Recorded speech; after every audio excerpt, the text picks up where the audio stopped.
Oh, Heavenly Father, help us to make right decisions for the people of Alcona County. Amen. I pledge allegiance to the flag of the States of America and to the republic which stands one nation under God, indivisible, with liberty and justice. Roll call. Yax. Here. Small. Here. Brandon. Here. Johnson. Here. Brady. Here. Prior to approval of minutes, I want to add, to the end of presentations, Cherry Capital. And in new business, we need to add the Michigan resolution on revenue sharing and an opioid request. And during personnel, we're gonna talk about the building department. At the end of what? I'm sorry. Personnel. During personnel report, we're gonna talk about the building department.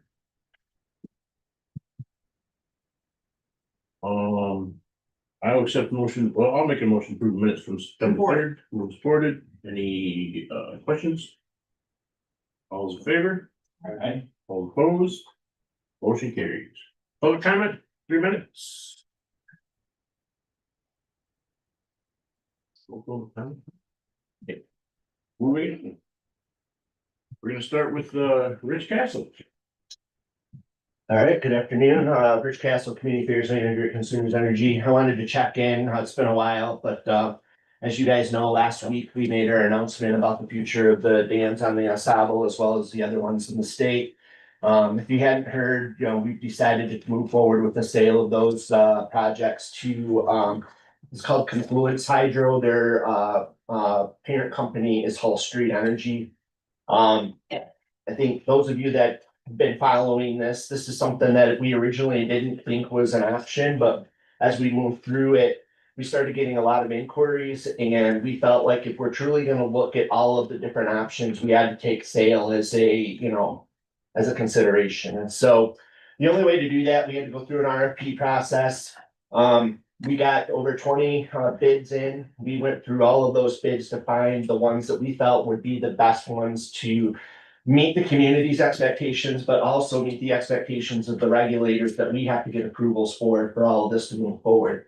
And again, that all comes down to being able to financially manage and maintain these dams like Consumers Energy does. So from that perspective, we were able to narrow that down, and I can say if we wouldn't have been able to find anybody, then, we wouldn't have been selling these. We know there's expectations of us, there's expectations of this new buyer, and we needed to meet those expectations. So we feel confident that we found somebody that can be able to do that. And so that's why went forward with the sale. So next steps really are, this is a 12 to 18 month process. So while we technically have said we've made the sale, on paper, that doesn't take place until we've got all of our approvals from our state and our federal regulators. And that's a 12 to 18 month process. So and that very easily they could deny us at that point and we go back to square one, or if they approve everything, then at that time, that's when the sale would officially take place. And so what I can say is that,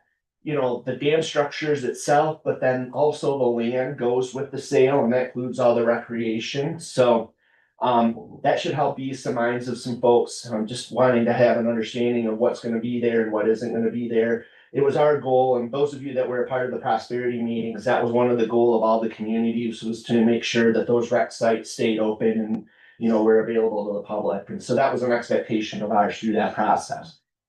I think moving forward, we are going to at least have one more prosperity group meeting. So that'll be able to bring that team back, talk about, kind of what the next steps are. And again, that's the local one here with the Alcona Dam Group. And then that following or that evening, then we would look to have a public meeting, try to be able to open it up, bring the public in and talk about all of this to them, introduce the new buyers. So that's really the plan. This has been a long process. We've been here a couple of times to be able to talk about that. And, for me personally, been working on this for 4 years. So to be able to get to this step, it's kind of it's a critical point, because now we kind of know where we're headed, where before we just didn't really have a good handle on where that was going. Now we can kind of work towards an end goal, and so we'll see where this all goes. So before I go any further into anything else, any questions about that at all from you? I would just you said expectations on the properties. So what expectations do the consumers have? Well, I mean, there's expectations that came from the prosperity groups on different things that they wanted to see, and so we used that information, the information that came from those prosperity meetings, everything, all of that was transitioned or at least passed on to the potential buyers, so they understood, this is what the Alcona, community wants to see there. They want to be able to see this and have that. And so we wanted to be able to set those expectations straight with the new buyer on what they want, what they need to work with the So community. I guess what I'm getting at is, I mean, you don't suspect or expect the new buyer to say, now we want lease payments, or we want a cost on these properties now instead of what you have done, which, There's regulations in the license that really dictate how this all is to move forward land wise. And so they gotta meet those same expectations that we do. Now, part of what we're hoping or what we need the new buyer to do is when they get introduced to the community, they're gonna talk about what their vision is of being an owner and how they're gonna move this forward. So you're gonna learn about what their commitment is to the community and, whatnot. So that's all part of this process as we move forward. So all I can say is to be determined, but we basically set that standard like, hey, guys, this is where this has gotta be at. If you wanna be successful here, you gotta work within these parameters. I don't So, think Curtis Township wants to get a bill for 100,000. Right, absolutely, yep. Thanks. So, and then there were a few folks in this room that were a part of that process and they know full well what we expected out of this and, we passed that information on, so. But again, this is kind of, we wanted to make a decision, get it out there so everybody knew what we were doing. As we push things further and we start to look to have these meetings, more information is gonna become available on how this all is gonna go, so. I've asked to be patient and I've done that a lot, but now we've made this decision, now we gotta be patient to get to the public meetings and that information will become, more clear on. Just what all of this means, and so we'll see where that goes, but. By no means is this all over with, we got some steps we gotta follow through, so. Any other questions? Always an interesting process, Rich. You're right, yeah. It's, it's like anything with my job, every day is a different job, you deal with a lot of different things on a day to day, so this is just one of those things, so. But I've been proud to be able to work with, Curtis Township, work with the county, work with the people and, trying to make sure that your expectations are met and, just trying to find the best decision possible. And that's all what Consumers Energy has been trying to do here. We realize that maybe we're not in a no-win situation, but on the other hand, we gotta find out what makes the most sense, not only for our customers, but the communities that we're working in. And that's really how the whole prosperity group thing, that's the basis for a lot of what we're trying to do here is taking the community first versus, taking the corporate approach because, anybody could just say, why didn't you just go do what you wanted to do and, why didn't you think about that? And the bigger picture is we're entrenched in these communities. We wanna be partners. We're your electric provider for the most part. And so, it's more about being a partner, being a part of the community versus just who we are as a corporation, so. If there's no other questions with that, I'll quickly move over to reliability roadmap, which is our plan for upgrading our electric system. And so I'm sure that you guys have heard, but also probably seen some of the work that we're doing in the Lincoln area. We're rebuilding that substation by the high school. And that's pretty significant because that's been a project that's been out there for a while and we wanted to update. That's gonna resolve a lot of, I think, issues when it comes to the reliability of our electric system in the county, and especially in that central area. But more importantly, there's a much larger project that's gonna get started here shortly where we're gonna go through and update a lot of the transformers and there's gonna be some pole updates and there's gonna be a lot of equipment on all those circuits that get done. So that's gonna be a major upgrade and that's something that, I've spoke about for the last couple of years about how we're looking to do some of these projects. And so to have one of those projects become a reality here is a good thing. I mean, we're doing them in Iosco and Ogama and Roscommon. So to be able to start seeing some of that transition in here to Alcona and then hopefully at some point in Oscoda, that's really in my mind, difference in making a reliable system because now that system that we had currently or before, you know, it was an old system and it was time to bring some of that new equipment in. The other part of it is, as our communities grow, our system has to grow to be able to support that growth. And so when you look at it, you know, bringing in equipment that has capacity and that can resolve some of the voltage issues, that's really what we're looking to do. So you're gonna hear more about all of this. The other part of it is, it sounds like we got our friends here from the broadband group, and so I don't know where this applies with consumers here in Alcona County, but elsewhere where we are seeing third-party attachments to our poles or whatnot, we are doing third-party make-ready upgrades. So there's some communities that we're replacing a lot of poles. So and that's just to make the poles taller to be able to support those systems and you know, structurally making sure that they, you know, meet the expectations of being able to attach to our poles. So there's a lot of work that's going on, and I will just continue to try to relay that information to you when I know it, but any other questions, any comments? Where are you on your solar project? Well, I mean, right now, I don't really have much of an update other than, you know, we're still in the very preliminary stages of trying to figure out, you know, how this is all gonna move forward. And so I think once we get to a more, I guess for lack of a better term, once we get into a spot where we're in a position to move forward officially, you know, that'll all be, you know, coming out in the community on what we're looking to do and how we're gonna move forward. But, you know, I'd be lying if I said that we're not looking, that we're not working here in the county, because we are. And I think most of you have heard some of that, and so, you know, we're gonna see how this all goes, but still kind of in the preliminary stages of working in, you know, Caledonian and Guston, so we'll see where this all heads, but once we get to that point where we can start saying, all right, we're submitting for this and we're doing this, that's when we'll move forward. So it's not gonna start this year then? No. And I mean, we've started with some of it, but you know, and I'm not saying work, but just the preliminary, you know, zoning piece of it, that's what we're working through right now. And there's some work that's going on engineering wise out in the field that has to take place before we do our special land use permit submittals, but you know, it's nothing that's like setting up the solar farm for being developed. It's just engineering kind of work. Okay, anything else? No, I haven't got anything, Rich. I'm looking forward to the rest of these conversations, because obviously there's a lot of, I won't say questions, but uncertainty going forward. Yeah, well, I know, you know, you're not the only community that. Oh, I'm sorry, I'm talking about the river. Yeah, there's a lot of questions out there, and I think rightfully so, and I think that's why we're having the public meetings, because if you got questions, then the public had questions, and we want to make sure that they have an opportunity to get their questions answered. The other part of it is we want to be able to bring in, you know, that new buyer, because that new buyer's got to have a relationship with your community, and so we want them to kind of hit this off right from the very beginning, and you know, that's an opportunity for you to get to know them, and you know, it's going to take some time, but this is the first step in this process. So that's why I say just be patient with us. We're going to get the meeting scheduled and then allow you to come in and, you know, ask your questions and, you know, get the best answers we can. And then we're in that waiting game of, you know, getting the approvals. So that's kind of where things are, but 12 to 18 months, that's kind of where things stand at this point. So. Thank you.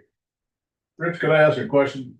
For Millen Township, Trask Lake Road, that project started, stopped and backed up. Is it gonna go forward again or?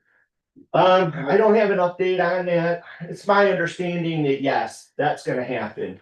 And what I understand is there was a permitting issue, and that was why that kind of stopped in its spot, and we had to kind of redo everything. So, you know, again, that's one of the reliability things that we're looking to do. And you know, it's just making sure that things get done the right way. And, you know, and that was I guess a unique situation. So. But it will move forward again. My understanding, and you know, so what he's talking about, if you don't know, we basically were looking to rebuild that system on Hubbard Lake Road from our substation down.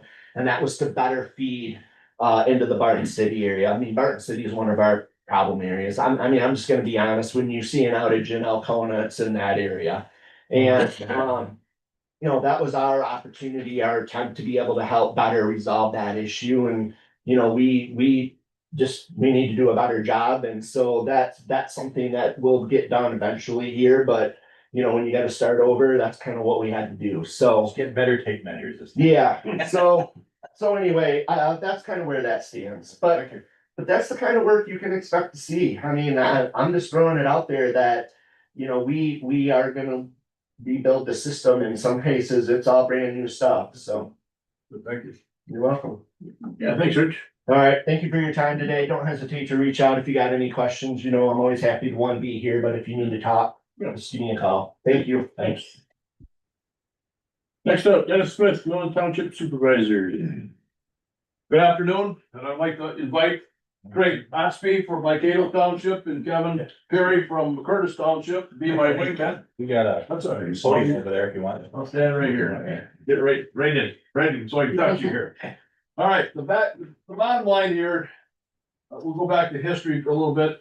PELT is the payment in lieu of taxes from the US Forest Service that provides money to the county and it's distributed out to the townships. In Craig's case, he's got 21,000 acres.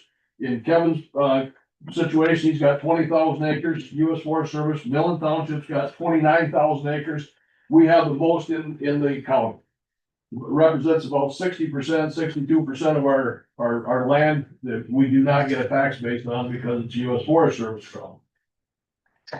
Brief history, as you know, as county commissioners, it was up until 2018, you were providing the townships with approximately 50% of the PELT money, and you kept 50%. In 19, 20, 21, and 22, you withheld 100% of the money. Understand? Starting in 23, you came back and you gave us about 25, 26% of the money.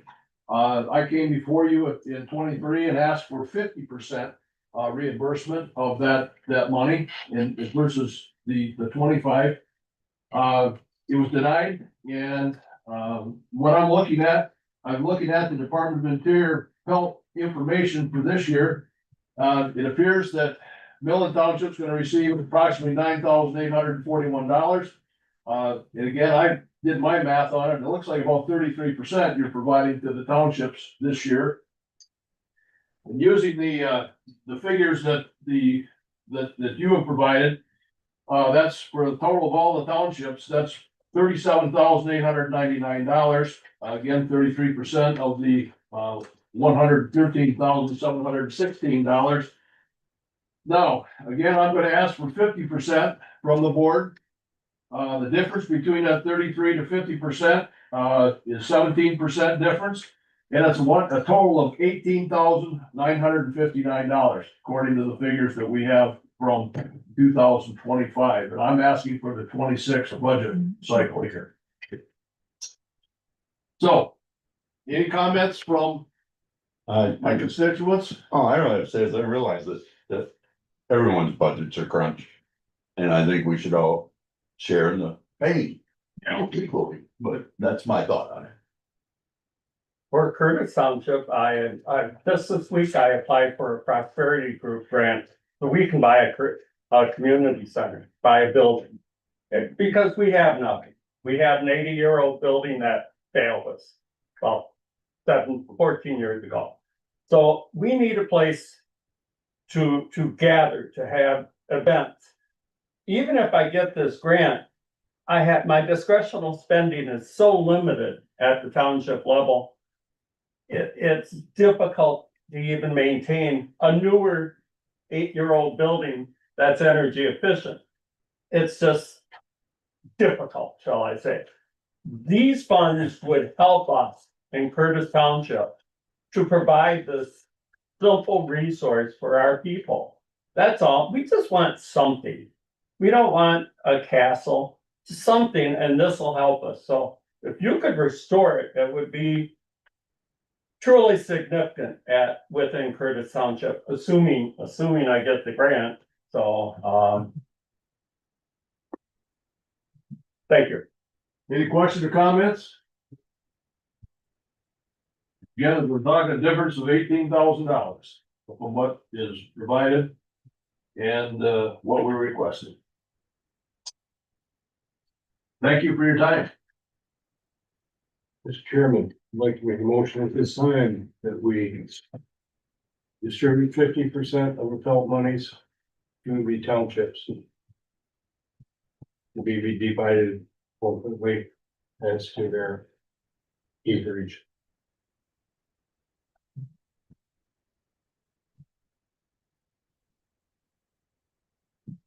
Is there a second? I'll second, but I have a. I'll second it, but, I wanna table this. Because we need some time to strategize on it before we just make a decision today. Okay, so you're seconding, So we're gonna discuss first and then. Second, I'll second it, we can discuss it, but I'm just saying, I'd like to table this motion. you're gonna. I'll make a motion to table it. Before we do that, can we have discussion on the? Yeah, go ahead. So one of the things that I'm You concerned can't with, have discussion after there's a motion to table. he hasn't made that, he did. Oh, I'm sorry, I thought you said. I said what my intent was. So. Given where we're at in the state budget right now, it looks like, and I don't know if Sheila can confirm this. We're anticipating a 13% hit on our county revenue sharing, which is about $43,000 for next year. Have you calculated I that have yet? not got, I have not, They haven't finalized that No, yet, but that's exactly. what it's looking like is 13% reduction. Townships have our constitutional revenue sharing, they will not see that. We will, as a county is statutorial. So there's some concerns that we're gonna be lacking some state funding. For next year, and before we. Budgets aren't even out yet. Right, yeah, whatever, yeah. Yeah, the state's been slow. Talking about this motion. I would just like to include. These townships are doing, you know. One of their main objectives is to take care of roads in their townships. And. It's amazing to me, and I'm not talking about gravel roads that the Forest Service has. I'm talking about paved roads that go through these townships that have nothing but national forest on both sides. Mitchell Township, it's like 13 miles of paved roads that literally no taxes on either side. Curtis is about 9 miles. Again, federal ground on both sides. Millen's 11 miles.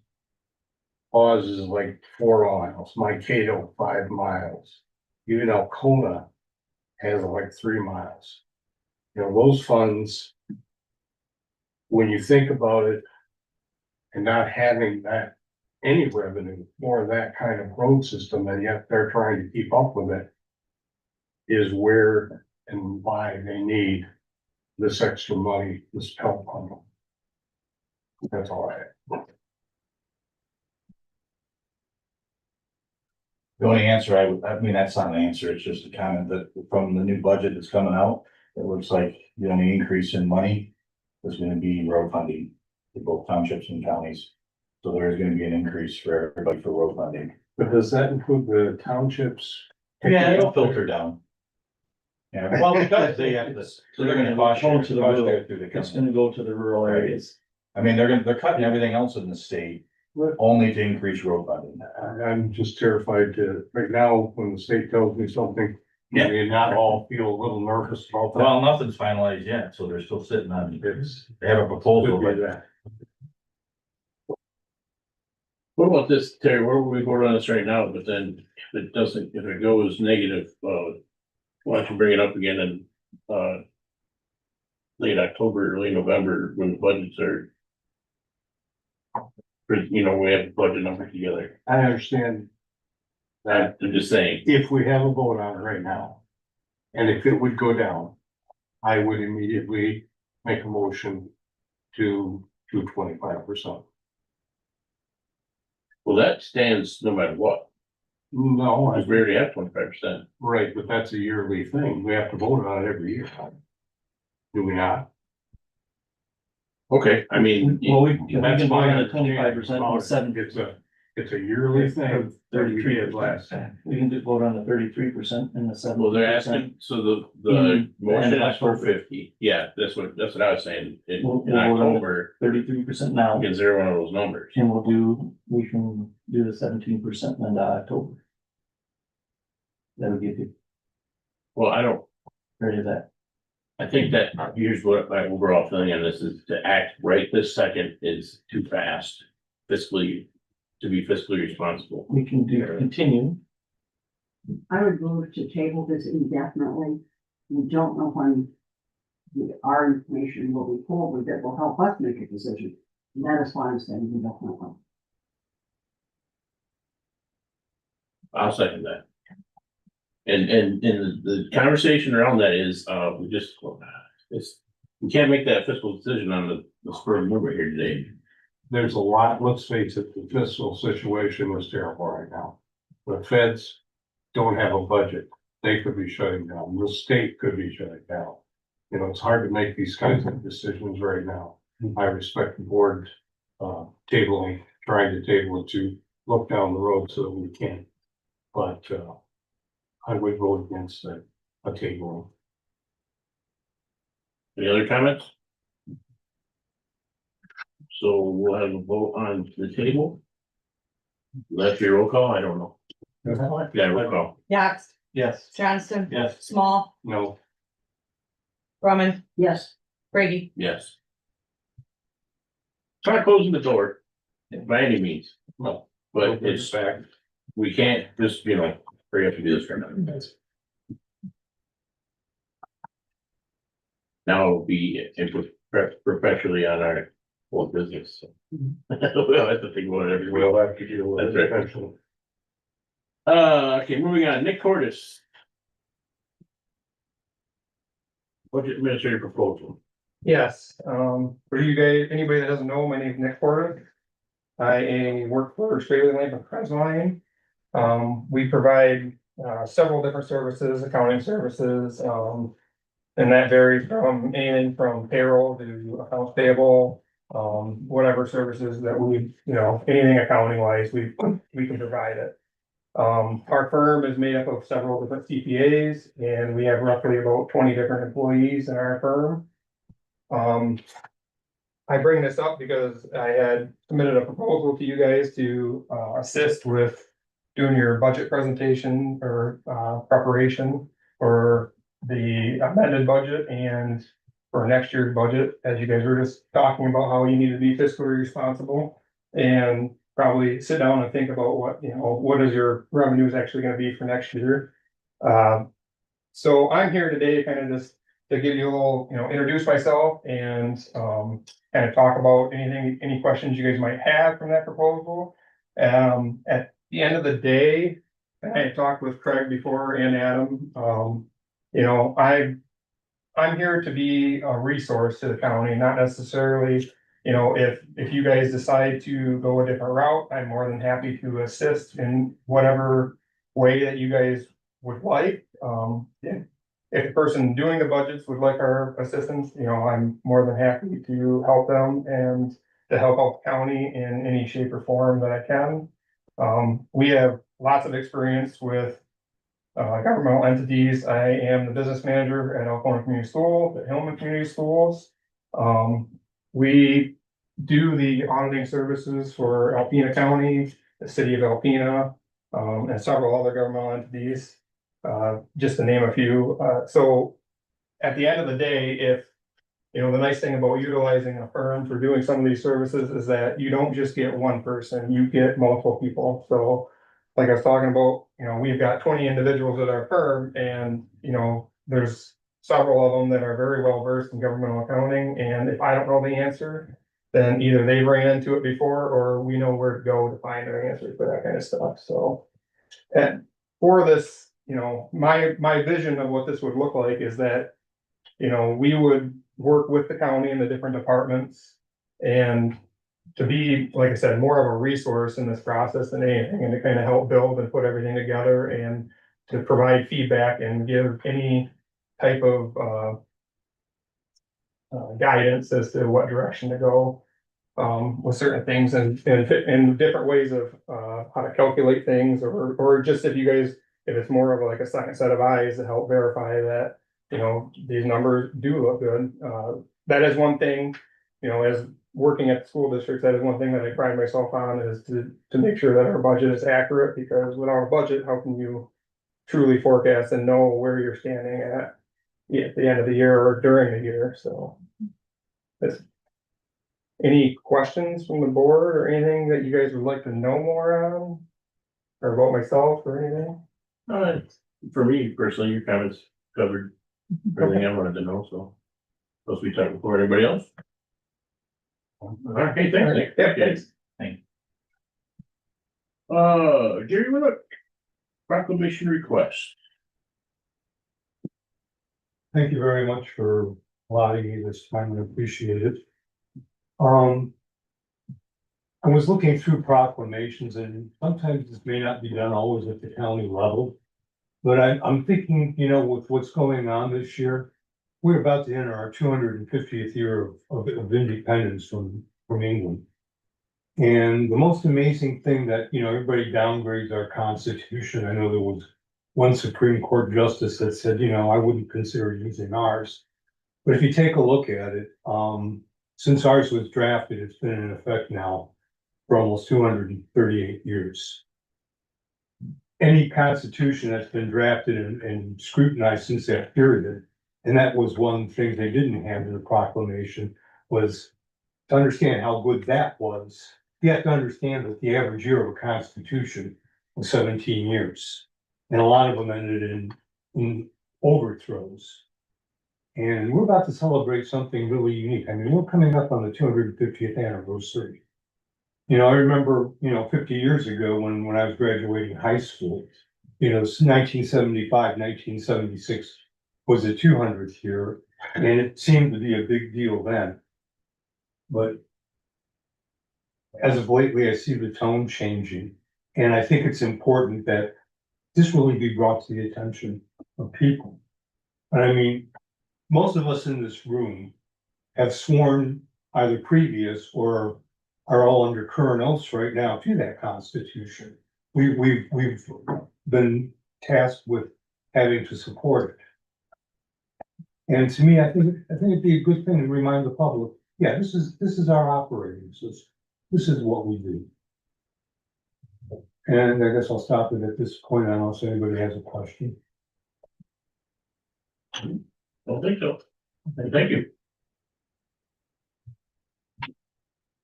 Okay, next up, Cherry Capital. Yeah,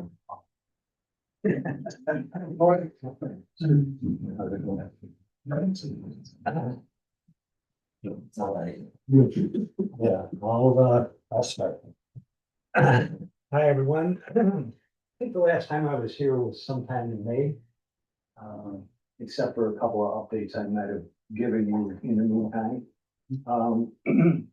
And we were very close on the BEAD grant. We were about to find out how much we were going to be awarded. Then on June 6th, BEAD got thrown out. And it was replaced by something called the benefit of the bargain.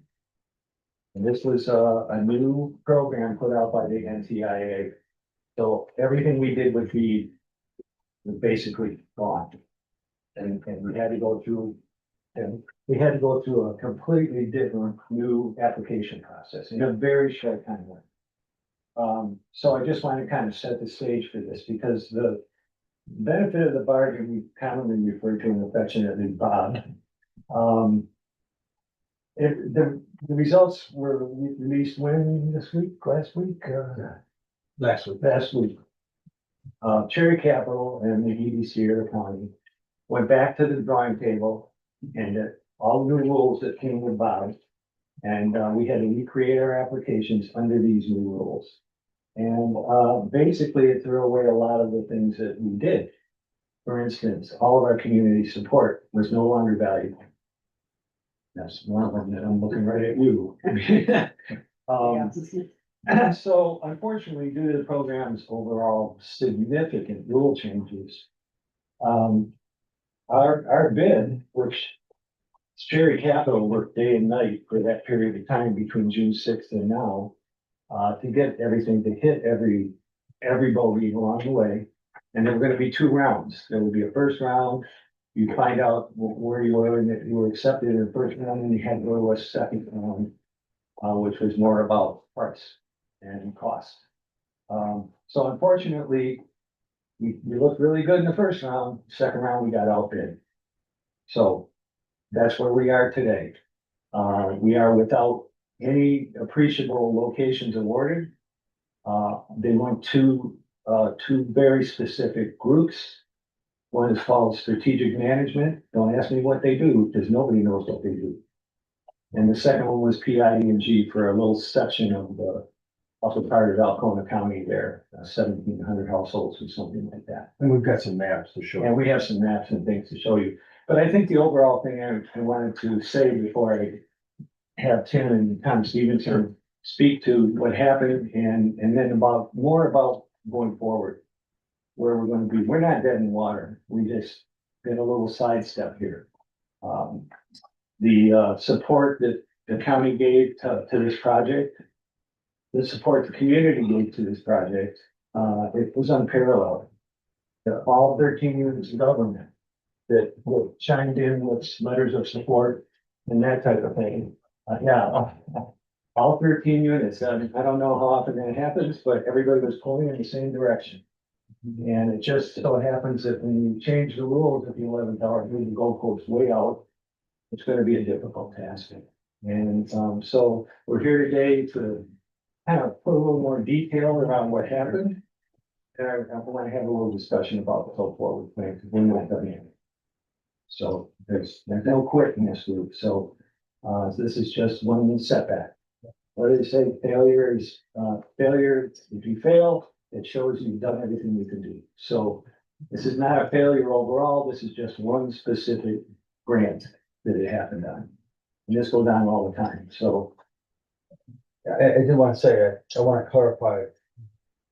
Alcona County, the vast majority of the county is going to be fiber. So those providers that won have indicated that they're going to do fiber. The problem is the one provider, Strategic Management, is a marketing firm and has a consortium of different telephone companies and some investors, but they don't have any history of actually providing fiber internet as a company. And PIG is struggling with the ice storm and a few other things. So whether or not they can step up and complete the application isn't unknown. But the goal of getting fiber to the majority of their homes, if they're successful, will be accomplished. And that doesn't mean that our partnership is over, because we'll stay engaged in the process, both because of our commitment to Alcona, but also because, we need to use that end fiber to, connect townships with the county and other things we talked about from having fiber. That doesn't go away. It just means we have to take a different approach, to getting there. I'll let you go ahead with that. And, any questions before? So is this another Mercury? It is very similar to what Mercury. It almost parallels. Do they have some teeth in there that won't let them? I don't know, they keep changing the rules. In fact, there's just another rule change. Well, I've been tracking this for our company, all 50 states. So basically what happened is the NTIA at the last minute, after 34 states turned in their plans. Michigan was one of several that asked for a short extension. NTIA came back and said anything bid over $8,500 is going to go to the system. And so there's 34 states, like the state of Washington was just told our salesmen they might lose 30% of their fiber because of that, but the NTIA didn't. So you've only got right now at most 400 of those locations to be satellite, according to the data. The rest is going to be fiber. So that's And they're not all bad. under that 8,500 Right. households. And so my concern is with the satellites, is the technology of the satellites, and you can probably talk to your folks over Crawford County. To do the 100 meg down and the 20 meg up, they can only handle 6 within a 3 mile diameter. Any more homes in that area, it's diluted, so just like over in Crawford County along the Osavo, those folks are only getting like 20 by 30, like DSL. Amazon, we talked to the Amazon people, but they have similar technology, they haven't released their data, but they actually outbid Elon 3-1 across the country. So that's why he's upset right now, because not only he didn't get as much as what he wanted, but he got beat out 3-1. We have a grid that shows us. Yeah. In the 83. The 83 counties in Michigan. I will say the highest number of awards was strategic management, Mhm. almost 62,000 locations. Mhm. The closest one to that is 1,800 or 2,000 by any other provider. So they came in and they just, to your point, just like Mercury, they gobbled up all the locations and then went and spent the money somewhere else. But we don't know yet. Well, we don't know that yet. Sorry. We're kind of expecting it. We do know it. We know, We don't know it publicly. we don't know publicly yet, but anyway, they will have, I understand they'll have a representative coming over here eventually. Yeah, well, they said they will, so, Okay. yeah, when they're ready, Whenever. when they're ready. So, I imagine they're gonna wait till everything's announced and finalized before they, Yeah, that's, because we don't know if they're gonna get. If they go through and the NTIA whack some more locations off. Right. I think this has been the problem since June. You know, every time you think you got all the rules in front of you, they change. Yeah. And then they change again. in that 14-day window we had to do the application, they changed the rules 3 times. Not only the rules, but what locations were valid changed. Sometimes it went down, sometimes it went up. So it was a moving target. And I do want to express, it was not my high office. Michigan, Eric looked pretty stressed in the last meeting we had on Friday. They were trying to guess what the NTIA was gonna say next and try to guide us with what to do. It just, it came out of the concept of fraud and saving money.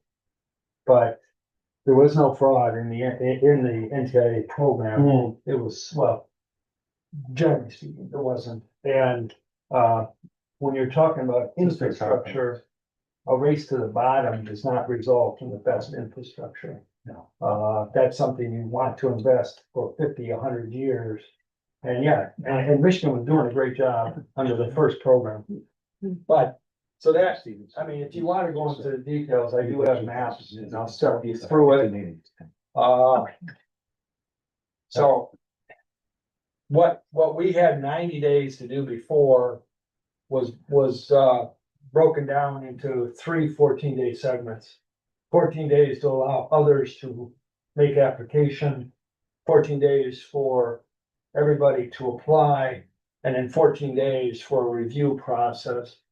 The state is at the point where they're going to be sending in at the end of the week their recommendation to NTIA. There's been an initial review, but once that application is, the reports are submitted, the NTIA has until November, December to make a final decision. So they could nix all the awards, they could pull out awards. We don't know. There isn't a set criteria from the NTIA as to what's there. And it made it rather difficult. So after the May, and part of our problem was we went public with our results. And therefore our competition had the ability to see what we did and respond. We never thought that after round 1 that they would rip it and start over. So our typical is to come and explain what happened and where we're at.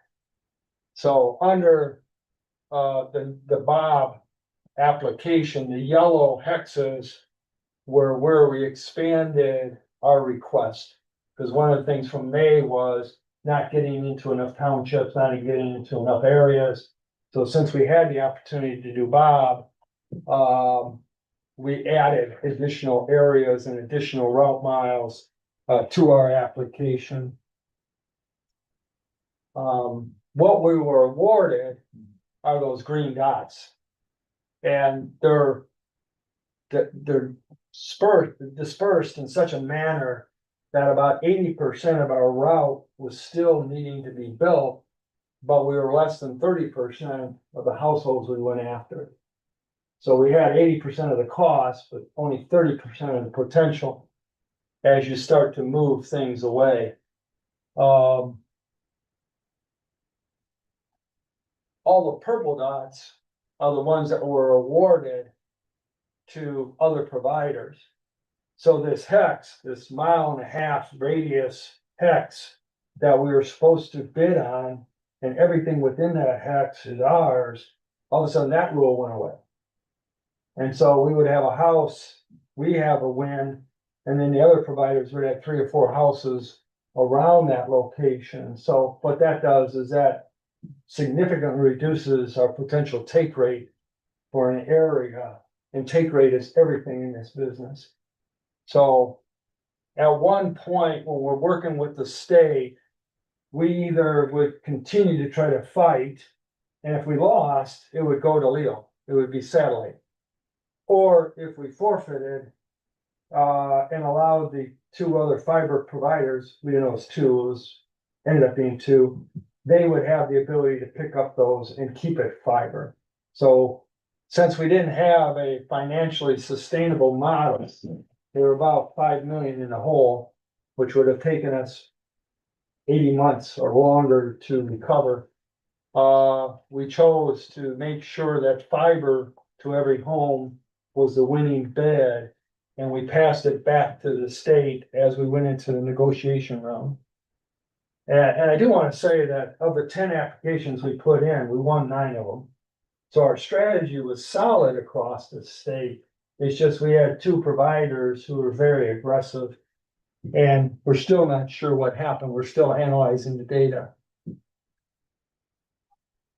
So what we had originally asked for was more. This race to the bottom, we trimmed off $5 million worth of bill that we had in the original application. Essentially, we were asking the state to contribute 37% less than what we were asking for originally. And that's by changing some of our construction technique. It's a little less redundancy, a little less main line, and more drop dead ends. It's not the best way of doing it, but when you're doing a race to the bottom, you have to cut your costs somewhere with the hope that you still have a similar revenue pattern. So we went in for 2015 locations, and we ended up being awarded 600.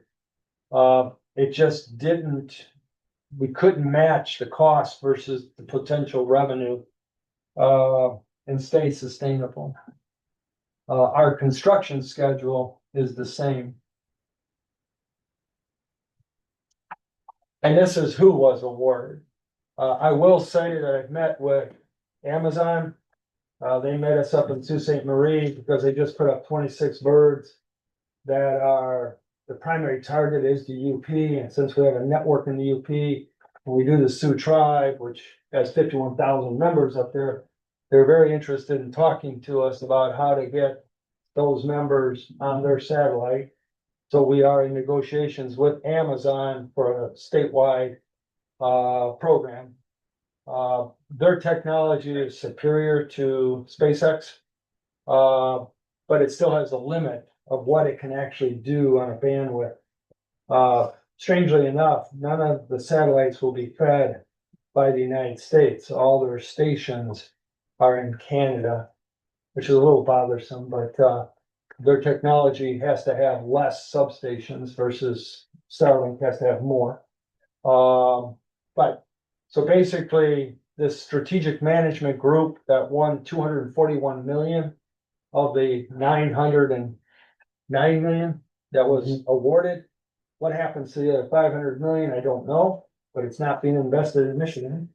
And then, Presqu'île, won the center. If you look at the total state map, strategic management is everywhere in Michigan. South of Alcona. Right. Across the state there. It is another Mercury broadband situation just waiting to happen. And we fought hard to get Mercury broadband for this, which is frustrating. So Michigan got so much of the 40.1 billion, so they're clawing back some of that too. Yeah. Oh, yeah. So the 1.55 billion that the state got, they were encouraged to not spend it all. The thought was it was gonna go to the state to do other improvements, education, whatever. But the NTIA decided, oh, if you don't spend it, we'll take it back. So, I think it was to create an image of, look at the money we saved the United States, rather than an investment, but how, So- Tom does the politics. So, I do this. well, just so to answer your question, up to date, the 41 states that have turned in their plans, they've only asked, they were eligible for $27.4 billion. They only won, able to use 12.3 billion. So the other 15.1 goes back to DC right now. There's still California, Texas, a couple of big states, Missouri, Illinois. This is happening all over the country. That is, in a nutshell. So bottom line for Michigan. I highlighted the yellow ones, which were basically, the wind, that were involved in Alcona. Directly. There was only 30 companies that were awarded. The UP has a provider called ITC or Highline that may be thrown out because it's 10,000 per household. There's another one on there, Michigan Bell, yeah. That's at 8,900 a household. I will say that in four of our counties, the state merged two of our applications together. Of four, they made two of them out of it to make sure we were below that 8,500 before they told NTIA. So Michigan was doing everything they could with those applications to make sure they could get through the NTIA. I was kind of surprised that they were so proactive in what they were doing. But that's how the money was spread. I will send this PDF off so you have a record of it. But it's again amazing that some companies that have done no business in Michigan, haven't been around, did so well. Surf Internet's out of Indiana. Upper Peninsula Telephone Company is Michigan Broadband, which they have some stuff up in Rogers City. But yeah, was not the results we were looking for. And everybody seems to, now, the other problem with this, that 32,000 is not dollars, but miles. So if you look at strategic management, they gotta build almost 11,000 miles of fiber. Everybody knows the Merit Network goes through town. That's what we run on. That took, what, 4 years to build? Yeah, over 4 years, and that was 4,000 miles. They gotta build 10,000 miles, 11,000 miles in 4 years. Which is about 40 months of construction season up here. To complete 33,000 miles is probably gonna take 350 to 400 crews to do that, because each crew can only do about 1,000 miles a day on a good day. But 1,000 feet. Yeah, 1,000 feet a day, sorry. So that crew that builds 1,000 miles a day. yeah, so nobody's sure how that's even gonna be accomplished. So there's a lot of unknowns. The final NTA is not known. How we're gonna get enough glass out there. There's a thing going on where we're building data centers. one data center, I think is in Tennessee. Louisiana. Louisiana, that has the conduit coming into the data center is 300 yards wide. So that's a lot of glass feeding that data center. That data center is the size of a small city on the East Coast. So massive builds of data centers throughout the United States, throughout the world, that is consuming, what's alarming is the glass. CommScope and others cannot produce enough of it fast enough.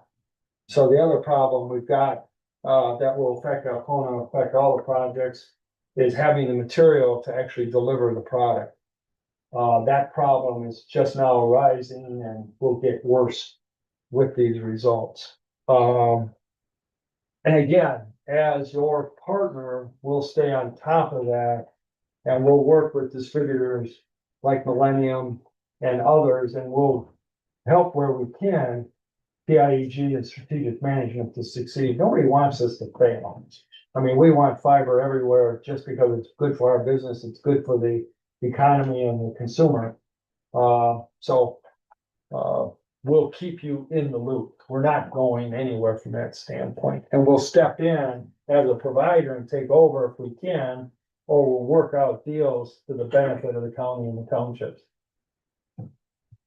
So before we leave and start this discussion, I just wanted to point out a couple of things. First of all, this team was 100% effort right up to Friday.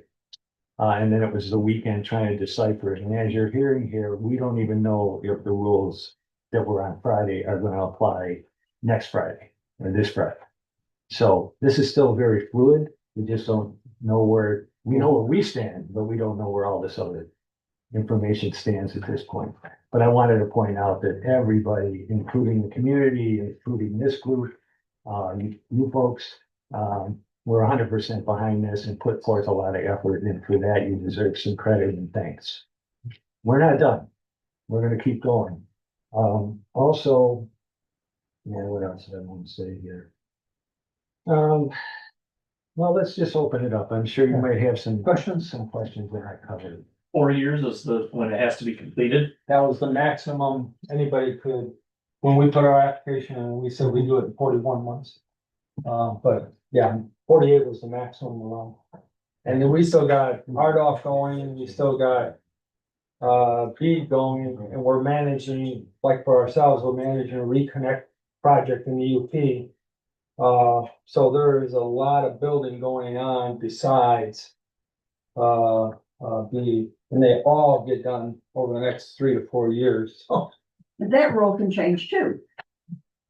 right now, the current administration is, if you have a contract, don't worry about it, probably won't be there. That's the other thing, we don't even have contracts approved yet. So the state has not had a chance to change the contracts to meet the current rules. So that we anticipate will be with the state on our 9 other projects, probably late October, early November. And then you get Thanksgiving and Christmas, and so you lose the rest of the year, but yeah, I mean, the contracts that were approved were thrown out, so.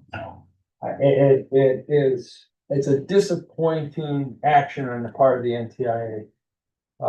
They've been slow, they've meddled in things they shouldn't have meddled in. Which is what delayed it for so long. So, the previous administration created their own problems too. I'm not sure Bob fixed anything. But we did our best strategy wise to try to guess what was behind it. And, I mean, the good news is you are getting fiber. I mean, that's the goal. That goal is met. We just wanted to be the provider behind it, but The other piece of positive news is Alcona County is on the map now. They know about us. They know that we got the short end of the stick here. Not that that's going to carry any weight going forward, but that's a big difference from a year ago. Nobody knew about this place. same thing happened in Benzie County. Benzie County, we went in there, we started advertising with Lansing, representing Benzie. We won Robin, now we won, half of 52% of what we bid on Benzie. We won, but all of a sudden Benzie's, ability to get road money and to get sewer money and things like that, they're known in Lansing. So being known in Lansing is a good thing with trying to bring other monies to the county. If you're quiet, not sitting back causing waves, not being known. We are proud of one thing, we're the only provider mentioned in the report to the NTIA. And that's with our ability to work with the tribes. They highlighted us, as a means of working with the tribes in Michigan. You should follow the example of what we're doing with the Sioux tribe. That was kind of an honor there, because you do have 882 Sioux tribe members living in the county of Alcona, so. They have members almost in every county in Michigan. They're fairly large, they're not land large, but they're membership large as a tribe. So we're tickled to have them as a customer. Is there any other questions you have? You have another section here, right? You Pardon? have another section of your, No, oh, this is. this section is, let's talk. Well, What's on your mind? I have, What do we need to go? No. I have. I want to say the F word again, fiscal. So you were awarded 9 other of the contracts or whatever that you applied for? Yeah. Am I hearing that right? So, and in no way, shape, or form, I'm trying to say anything about the efforts made and everything else, but was there an in-kind, contribution from these other, counties? Even close to Yeah. what, Alcona County got invested in this so far? Yeah, Benzie County, provided over the last 2 years, 1.5 million on various programs that we've been successful in. Roscommon was 1.2 million. On the Reconnect project, the Sioux tribe made a $4 million commitment on a $28 million project. And then we've contributed, 3 to 4 times that over our builds of what they've done, but yeah, we have had partnerships, and we continue to have those partnerships because of that, Okay, so what does it look like for Alcona County moving forward as this other company decides they're going to finally do some work for us and get us some fiber? You discussed having a continued relationship. What does that look like? Okay, so for strategic management, Peninsula Fiber is a 3% owner of it, non-voting. They don't have any control over the management. They're strictly a financial investor. Peninsula Fiber is the 911 network in Michigan. We are one of their largest partners in projects. And so we're hoping to use their influence to encourage strategic management to deliver on promises that we know you want accomplished. And giving us access to their fiber, we would be the provider. We would just be using their fiber, or we would extend their fiber to areas that aren't being served or are being served by LEO or LEO type technology, satellite technology. PIEG is the co-ops themselves are just beginning to reach out and say we can't do it alone. Cooperatives aren't very cooperative in the telecom industry, but that's changing. And our relationship with PFN and Merit is helping open up those doors for us. Because of all the other ones, they're all middle mile enterprise type providers. We're one of the few last mile providers. So we are in a unique position. And because of our relationship with the Sioux tribe, we'll have access to all the fiber in Alcona that is known as Merit. up until that deal, the private sector couldn't have access to that. And so within about 30 days, we'll have full access to the Merit network. Once we have all those pieces, we can then map out how do we connect the townships with the county and try to reduce your cost. Create a dark fiber type network that allows you to share servers, share resources to lower the expenses, especially at the township level where the revenue keeps on being taken away and expenses don't seem to go down. The idea of having a mini data center where everything gets aggregated and then goes out, I think would be something that would give you options in the future that you just don't have today if you're buying from Charter, if you're buying from somebody else. We're hoping to maybe salvage Alvan. They're ones that are gonna get caught, where they can't grow, they can't improve their market because they're surrounded by this money that's coming in. And we'll encourage, to work together. So we don't know what the future looks like yet. We're waiting for more data to come in. But there are a lot of avenues that it can take. Is it gonna be able to be built for the bid that they put in though? And would they come to you as like a subcontractor? That's kind of what happened with the Sutra. They won 28 million, sat on it for 2.5 years, couldn't get going. All the bids that came in just were not matching it. And I happen to be a good friend with one of the board members. And he asked me to come in and help them get started. And that's what we did. We created partnerships and everybody's winning in the long run. You gotta get it built first. But from a long-term play, with who we brought in, the Sioux Tribe will benefit, others will benefit, including the townships and the counties up there. So, I don't know if they're gonna be able to do it.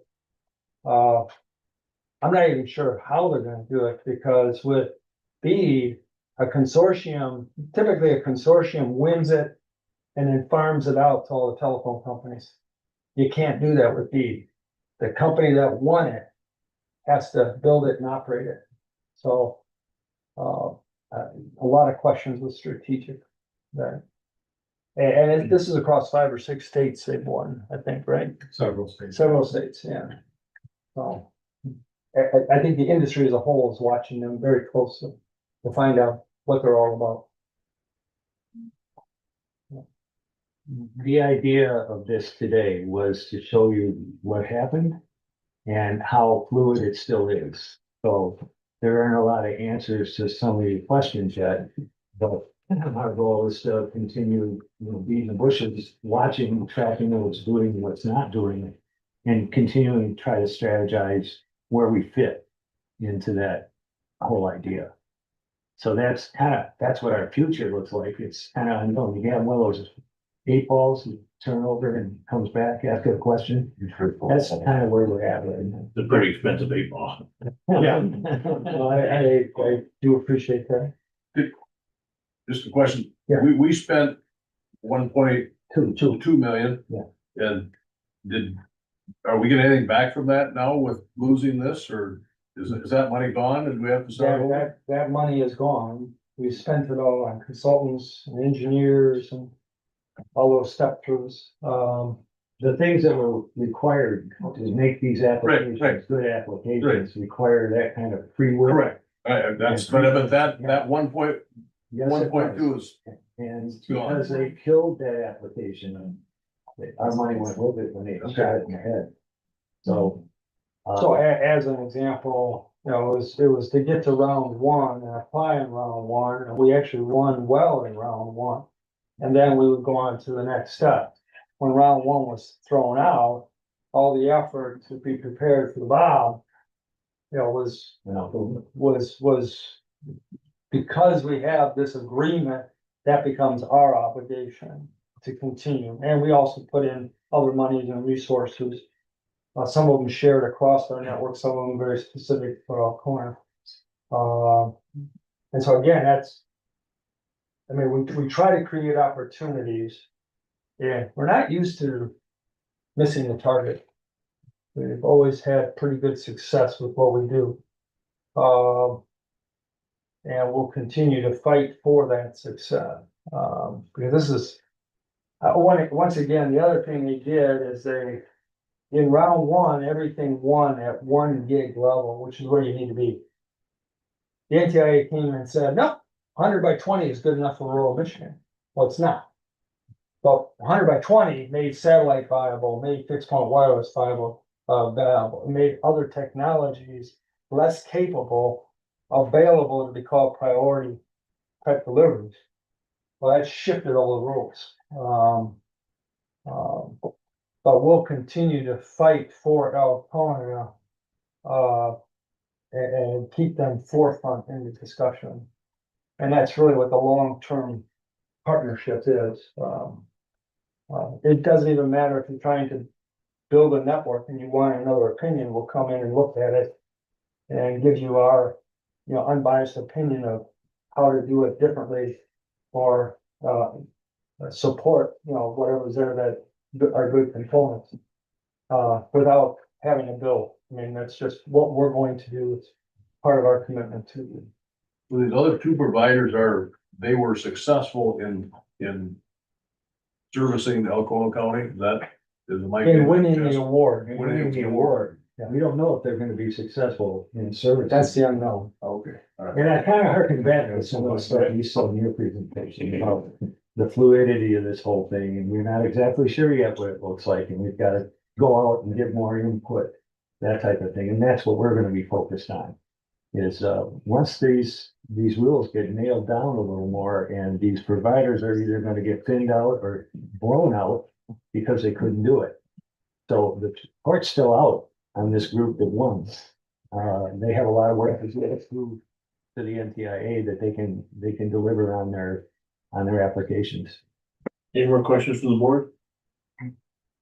I can really appreciate what it took for you guys to get all your stuff in a row and get here as fast as found out. We appreciate, I for one appreciate that you came in person to let us know and talk us through it. As you go along, if you have questions and you want to get more information wrapped around this, or you want to talk to us about anything, please don't. I'll always pick up my phone. Yeah, he does always pick up his phone. But thank you, everybody, for all the work and look forward to continuing. Thank you. Oh, we can have a copy of that slideshow, right? Yep. Okay, I'll send you. thank you. Okay, moving on, unfinished business. The budget coordinator position, table motion. Chairman, the motion that was made last Tuesday was to enter into a budget consulting agreement with Cheryl Franks. That is not what was tabled. So I don't know how to proceed. Yeah, I got faith in I would be more than happy to move to bring back to the table the motion that was made. But that's not the motion that was tabled. Let's do this, the table motion was by Terry. So what's, Terry, do you want to make a motion to rescind that table motion? Which motion is he rescinding? The table. Well, I guess what, she has a problem with the table, what's the problem? The motion was to enter into a contract with Cheryl. That, I believe that was the motion that he tabled. Yes. That's not what it says. It says that you tabled a motion to review 3 options. So which is it? As I recall, the motion was to table your motion. Where does it say that? The 3 options one? There's a motion by Small, seconded by Johnston, to table the motion for further review of all 3 options. That's what it says in a minute. That's what it says in the minute that we just approved. Yeah, I don't think those are, I guess I didn't read that. Well, I didn't. that's why I don't mean to be saying I'm challenging, but I'm asking, what are we bringing back to the table?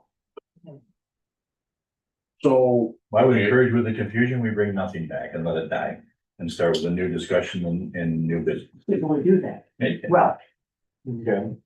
Just, there's no motion to bring it off the table, then it dies. it never dies until you kill it. Well, I was reading Robert's rules, and if it goes more than one meeting, Yeah, it's gone. it can drop off. No, that's going definitely. But regardless, well, okay, I'll lay it real quiet and straight here. The first motion is pretty much moved at this point. So I don't know what the procedure is, but, I'm just gonna do this. I'll make a motion to, regardless of the minutes, to, no. I'd like Terry to make a motion to pull it, to withdraw his table motion. You do that? Because you're the only one that can do that.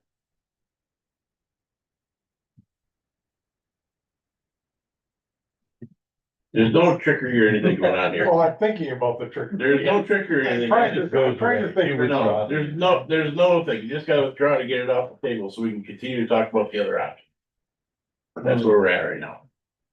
We're not gonna go, okay, you gotcha, now we're gonna vote for this and you're out of this deal here. That's not, this is, no, I'm just trying to get this cleaned off so we can start with a clean slate.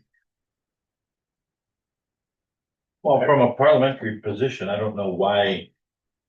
You say it continues, it does not continue.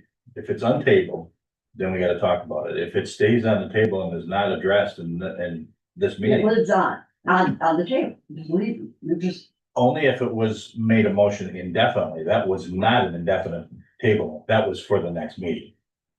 you can say that.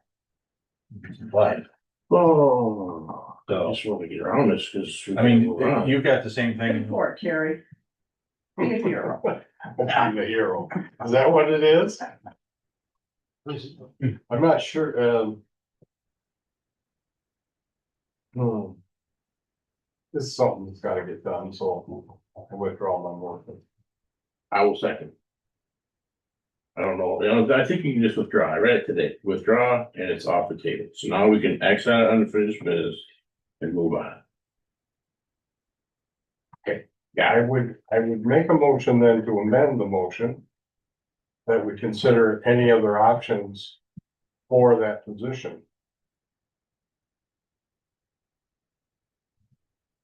Move down the business here. I thought it was already in there. It's not. Oh, okay. Yeah, it's fine. Let's do that right now. You're gonna make a motion to consider, To amend the motion to consider all options. no, start with, You're not gonna amend anything. You're Start just with a new gonna- motion. You've already got rid of your. start with a new motion. I'll make it if you're more comfortable. I'll make a motion to, for the position of, budget coordinator, Before we make motions, can we at least talk about the three proposals? well, we'll do it during the discussion. Yeah. So your motion is gonna be talk about three proposals, or your motion is gonna be accept one of them? Oh, I see where you're going with that. So we need to have a discussion on the proposal. Well, how do we get to that point without Under having new businesses would be normal. So we have under new business, there should be a line that says budget coordinator proposals. We'd have a full conversation on each one and then make a motion out of that discussion. That would, All right, so as the chair, I will add to the end of new business. The budget coordinator position.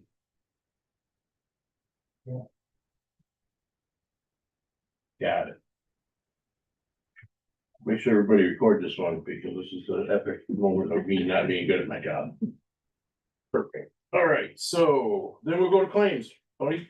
I'd like to make a motion to approve pre-authorized claims and open claims presented for payment between September 3rd of 2025 and September 16th of 2025 for check numbers 158-699 to 158-820 and e-checks 2718 to 2728 for a grand total of $374,480.14. Support.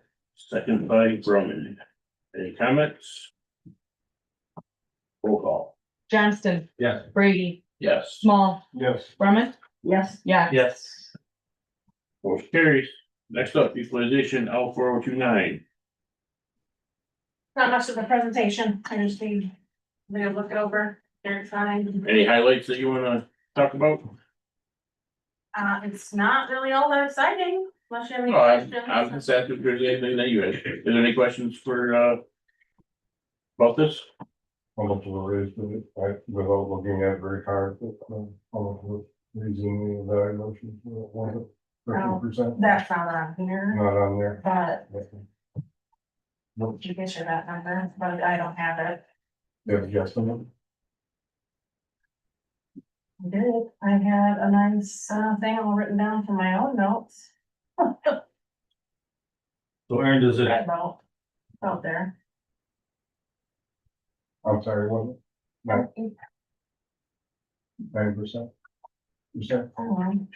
somewhere in there, Yeah. probably. so did we see are we saying we saw a little bit of a Headley rollback, I see, is that what that says, Yeah. Aaron? For sure. So we're gonna lose 0.05 on our millage. Went from 4.12 to 4.07. Yep. We were 4.17, when was that, like 4 years ago? So we're dropping. Did any townships get any Headleys? All of them except the village. Getting that at least smacked down. I'll make a motion to approve the,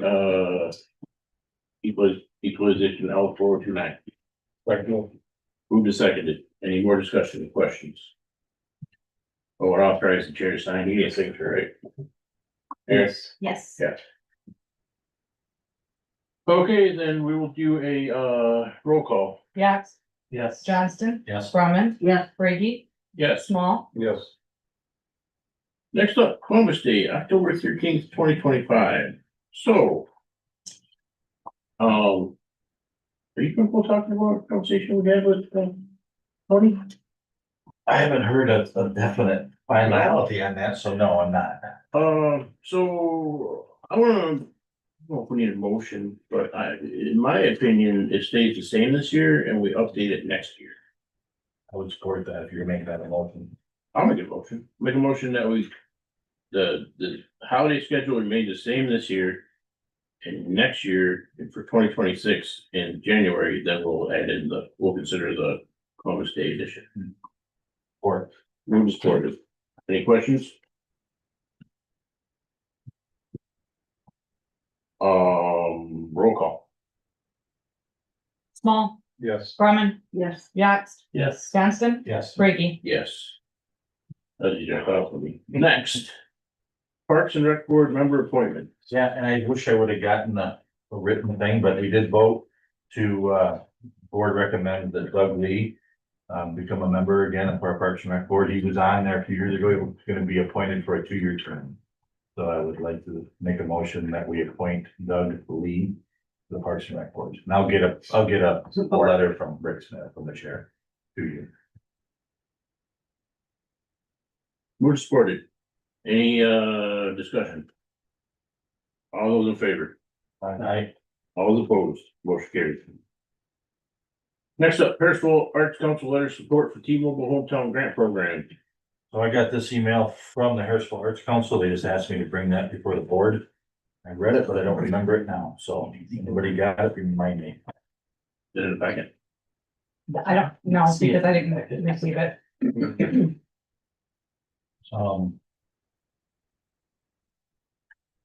I didn't get the grant either. All I got was, would you guys support us in going after this grant? So I remember right, I didn't have anything. Does that have time sensitive? Yeah, let me look and see.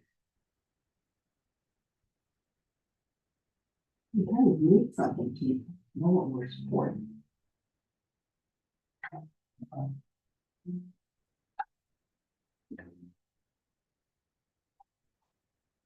gonna move on to the next thing and let me do a little searching here. Okay. Next up, Alcoa Township's renewable energy amendment. They provided us with their solar amendment to their zoning ordinance. Does the Alcona representative wanna go ahead and make a vote on this, or just let it go to the standard 30 days and everything's fine? Okay. And that's what we'll do. Constitution Week proclamation. Did make the list. Good. Man, So moved to adopt the proclamation as presented. I'll second that. Oh, I'll let Terry second that. Second. Moving and seconded. Any questions, comments? All those in favor? I All those opposed? Motion carries.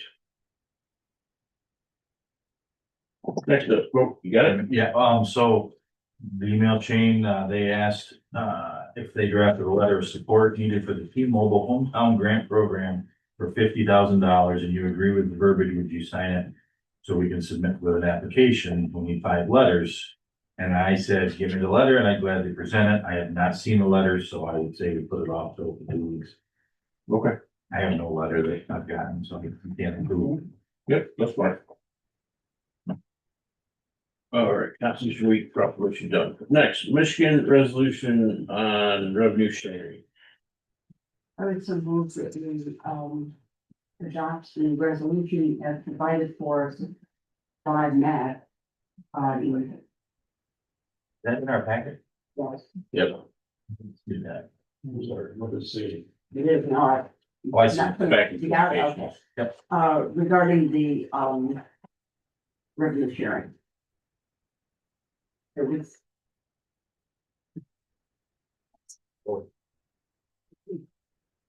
And authorized chair to sign.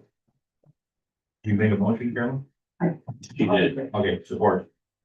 Moved and seconded. Any more discussion? Yeah. Don't get caught up. Not here. Kind of kicking the teeth because I think we got a pretty good bump here the last year. And so it's all going away. It's all good, so. Yeah. You ready, Stephanie? Yeah. All right, roll call. Yax, Yes. Brady, Yes. Small, Yeah. Johnston, Yes. Brumman. Yes. And that's resolution 2025-12. Oh, 12, okay. 12. We were close. Next up is the opioid request, Carolyn. I provided all of you with the opioid committee is requesting approval of a payment of $365 to Sunrise Center. If you recall, about a year or so ago, you approved a scholarship of $5,000 for an Alcona resident who needed to be in Sunrise. That was utilized about a month and a half, 2 months ago. And as you can see in the copy of the invoice, I asked the question. How much of the 5,000 got spent? And they said, oh, we're budgeting that. The cost of his stay was $5,005. Which if you'd like to remit the 5,000, that would be, or the $5, that would be nice. And I said, well, I'll take it to our committee. And they said, while you're at it, we had 2 people here that were from Alcona, and there was nobody to pay their bill, and it's a total of $360. If you want to add that in with it, and the committee said, sure. So what we are asking for is approval to pay $365 to Sunrise. I'll make a motion to approve the 375 that was. Moved and seconded. Any discussion? This is the opioid money. Pardon? This is the opioid. Correct. Correct. I'll do a roll call. Johnston, Yes. Brady, Yes. Small, Yes. Brumman, Yes. Yax. Yes. In addition to that, we also had a demonstration of something that's called the Lucas. And it is for CPR that's done via a mechanism, an electronic mechanism. Our committee is supporting it. I'm not asking for any money at this time because we're not sure if it will meet the Attorney General's standards for what opioid money can be used for. This is like those things that you have in the hallway and. No, Automatic this CPR. this goes around the patient and it's an automatic, it just keeps. pumping. I've seen that. So, Scott, would you like to comment? It's Where not- is Scott did a demonstration on those, didn't you? Or somebody did. We did some time Yeah. ago, but we met with the opioid committee on Monday. No, it was very impressive. Some of the stuff that I was aware of it. I don't know, probably Scott taught me this a long time ago, who knows? Maybe either Scott could have told me this, but anyway, to properly do compressions, you need to rotate the individual doing the compressions approximately every 2 minutes. Well, you run out of people. The line is short. You've got your paramedic who may be administering drugs or doing other things, taking vitals, etc. You have probably an EMT that came with him. And maybe you have a first responder from a township that has first responders, because they don't all have them. And so you have an individual who's been doing CPR for 2 minutes, and by protocols, they're supposed to be changed to another person. Obviously, that individual can come back and back around and do it. But that's really tough to do in our world, as small as we are, as far away from hospitals as we are, and so on. So I'm working to try and get this approved. I've been in contact with kind of crazy in a way that the treasurer's office is the one that approves or disapproves of these, but that's okay. That's what we have to work with. So hopefully I will be coming back with you. And one of the things that's the price goes up the 15th of October. So I've got to get this done before then. But I will continue to work on it. Trying to remember what else we did pick on these, but that was the primary. So, thank you for the $265. All right. Sunrise will appreciate it. Well, let's talk about budget coordinator position. I'm gonna open with, the option that was on the table for discussion last time. Had a discussion with that person, and that is no longer an option on the table. So we have. Basically the three options of this, and people can talk about it as they want, as they go, but we have, offer from the clerk's office. For a position, we have an offer from, Nick Gorsu's firm. To take up the position, and then, had some discussion with our current, treasurer. And she is also the secondary, budget coordinator, fills a secondary budget coordinator position right now. And, so she has offered that, if we move her up the primary, that she could take on the job all by herself for the rest of for the rest of 2025. Not promising anything more than that. If I'm allowed some commentary here. Bill's been piling up, we've all been seeing it, it's getting uglier and uglier, I think it just found out something too, what are you telling me about the $400,000 of? Well, we're looking at, and Scott probably knows a little better. Dave Hanson told me you're leaking. Yeah, so we have some structural issues we gotta deal with here in the next short distance. So, I'll let anybody else talk about any other things, but that's what I have to say about it. So. Just to say, what's that got to do with the budget coordinator? What do you mean? I mean, those things that have gotta get done. Well, I'm just saying, there's a lot of bills piling up, and it would be a consideration, it would be a money savings if Sheila were to continue as the primary budget coordinator for the rest of 2025. So, because why are the bills piling up without, I mean, does it No, finance? I'm not talking about, I'm saying from a fiscal standpoint of, do we wanna spend a whole bunch of money on a new position? Oh, I thought you meant there's bills. that are Oh, getting no. paid. Budget No, coordinator. absolutely not. No, I bet. That's not what I meant at all. I meant that there's a lot of, we're, as finances, seeing a lot more negatives than positives in the bottom line. Okay, In the last that makes sense. 3 to 4 months. I should have said it that way and I apologize, but it came out the other way. But it's not a matter of we can't handle what's going on. It's a matter of, Gotcha. it's a good opportunity, and if Sheila's was already indicated she's willing to take on that position by herself, it would save us the remainder of the year for that second position as Do the they have coordinator a position. negotiated contract with her, or what is the, or is there? Well, it would be just moving her to the number one, to up to the lead position that already exists. So it's And there's Sheila's already- contract. I'm sorry, it's. You're just changing names with Sheila's contract. is that I right? already do it. I do like 40% of the work, so It's a they're just two-person asking me to thing do now. 100%. There's a Right, lead right. and a secondary. So she would move up to the lead position. Oh, okay, and Cheryl would be. So there's no more. There's no more. Yeah. So you're gonna do it all by yourself. Just to finish up the year. Is there a motion? No, we're just having discussions right now. I'm just telling you my opinion on the third option that just came to my attention today.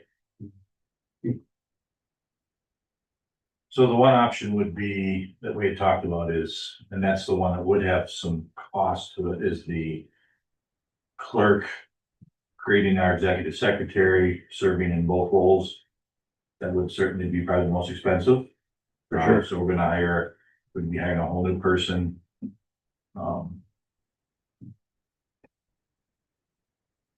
Well, So. My feeling is that I like Nick's proposal. I like the idea of having him and his firm providing us with guidance and processes and good things going forward. And I think within his, he's here to speak to this, but within his proposal, it is as needed.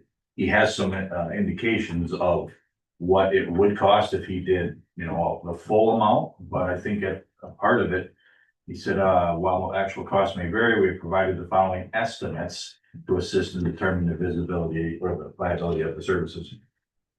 I know that we're hiring an extra person in the treasurer's office, and I appreciate you taking on this again, but if it's, I just feel like we need another person doing this to help out, whether we go to the clerk's way or the treasurer's way.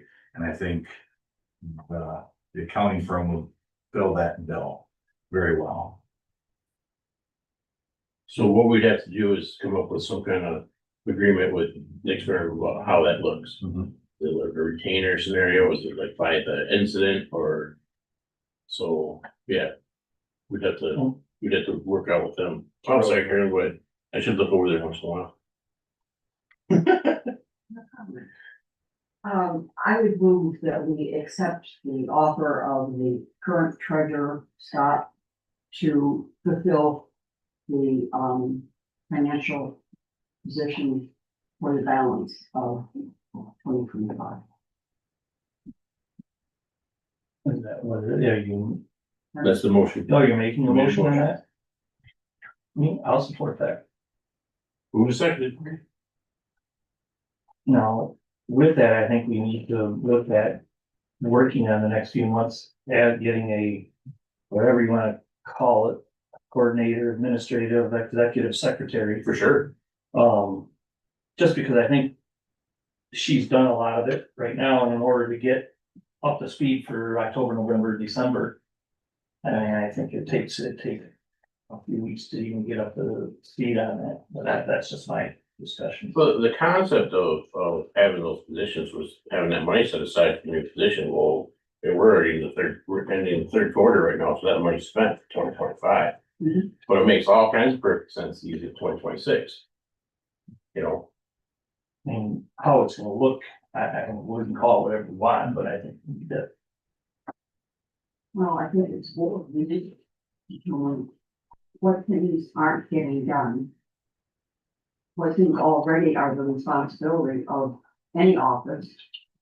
And then what do we need to look at another person? If so, is that person going to be an administrator to the board? Who's going to employ that person? Is it the board or is it a department? Yeah, this is all discussions we need to have. And I think we need to have them. And But whatever we right now, decide. through this year. Yeah. My motion is. Yeah, whatever we decide, we need to have, advertised by like December first. Yes, yes. Call question, Mr. Chair. Call question. Go, go ahead. Okay, roll call. Johnston, Yes. Small, No, Brady, Yes. Brumman, Yes, Yax. Yes. and I think we need to buy her a bottle of aspirin. So I'm gonna make a motion that we retain the services of Nick Portis and his firm. On an as needed basis in regards to his proposal that he's already presented. Not necessarily with the full amount, but with, and Nick, are you comfortable, since you're here, can you speak to that? Are you comfortable with your proposal here that would indicate that as needed? Yep. Usually, And we bill on a monthly basis, and it's all based on hours. Who determines that needed?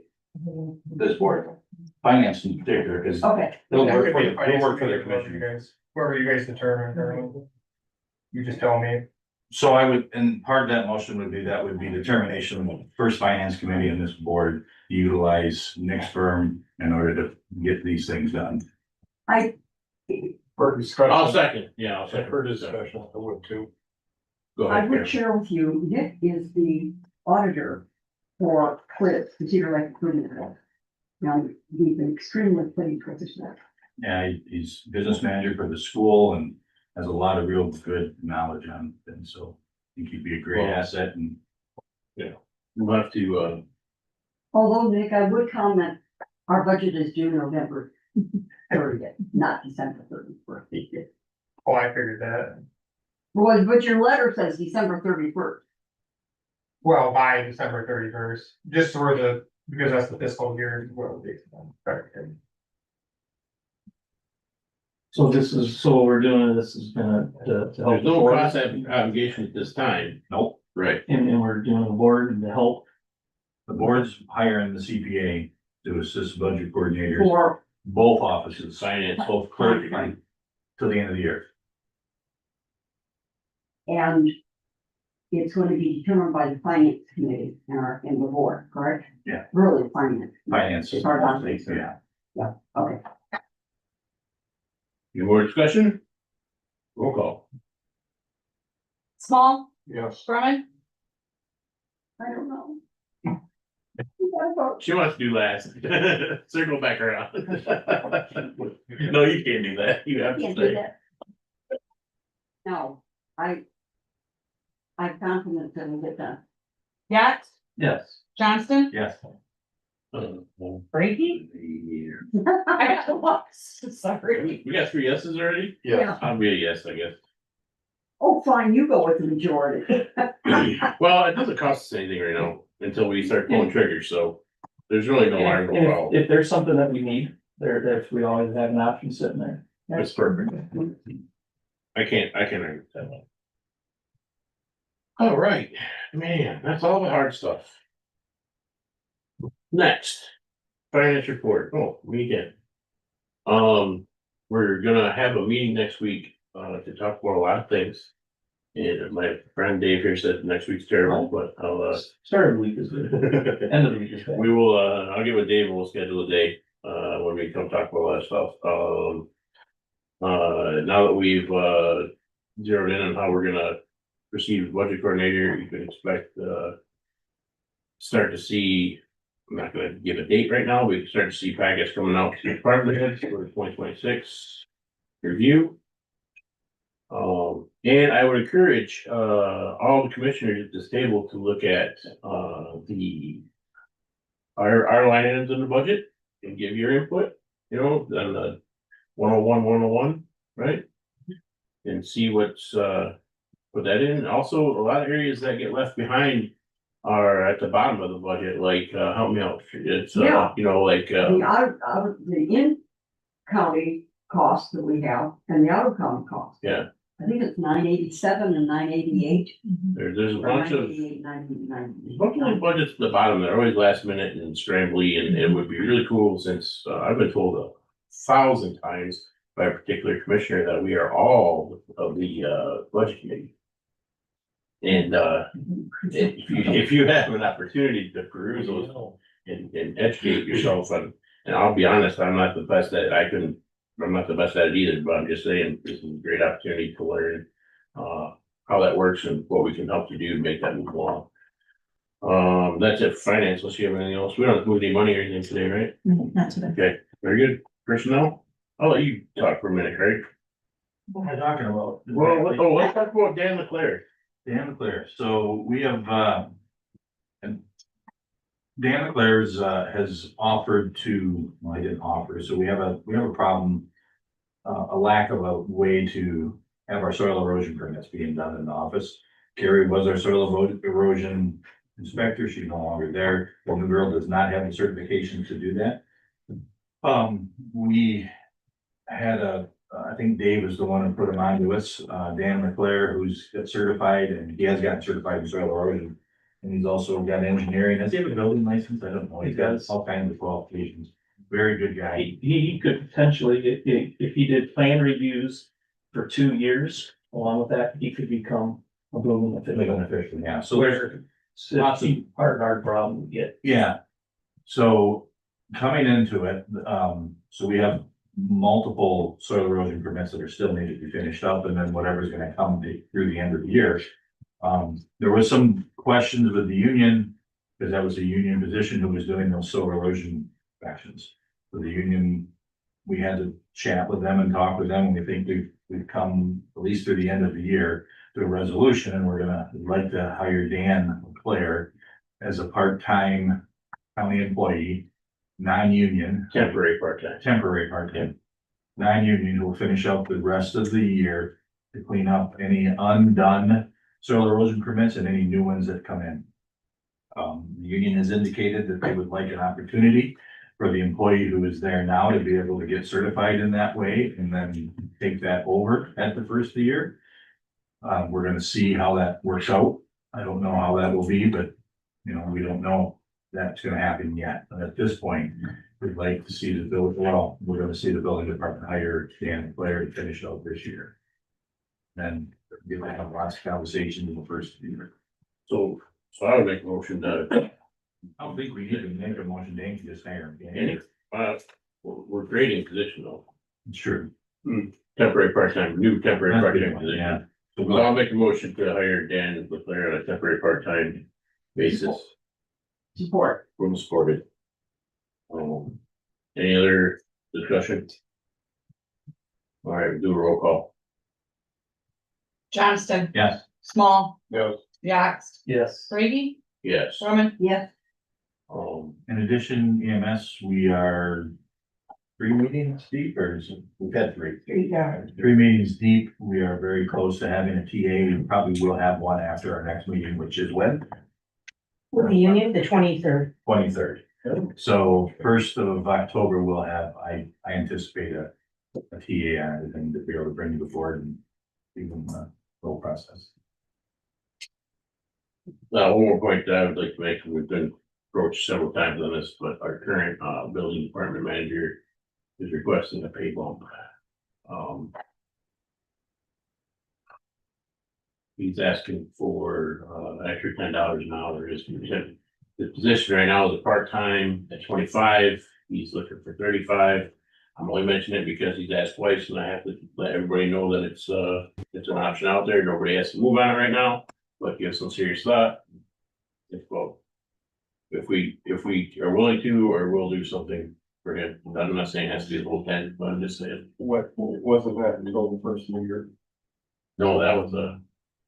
Yeah, I will. So that was a permanent. Is it fair enough, is the board comfortable with, because we haven't really had a lot of discussion on it yet? No, but it's been going on. Yeah, and it's our fault, we haven't probably, About 3 as months, quick as we should, so if the personnel committee can come together with Dan and see what we come up with, and then make a proposal to the full board at the next meeting. Well, I think with that, I would appreciate a review of modification of fees commencing January 26th. He started that.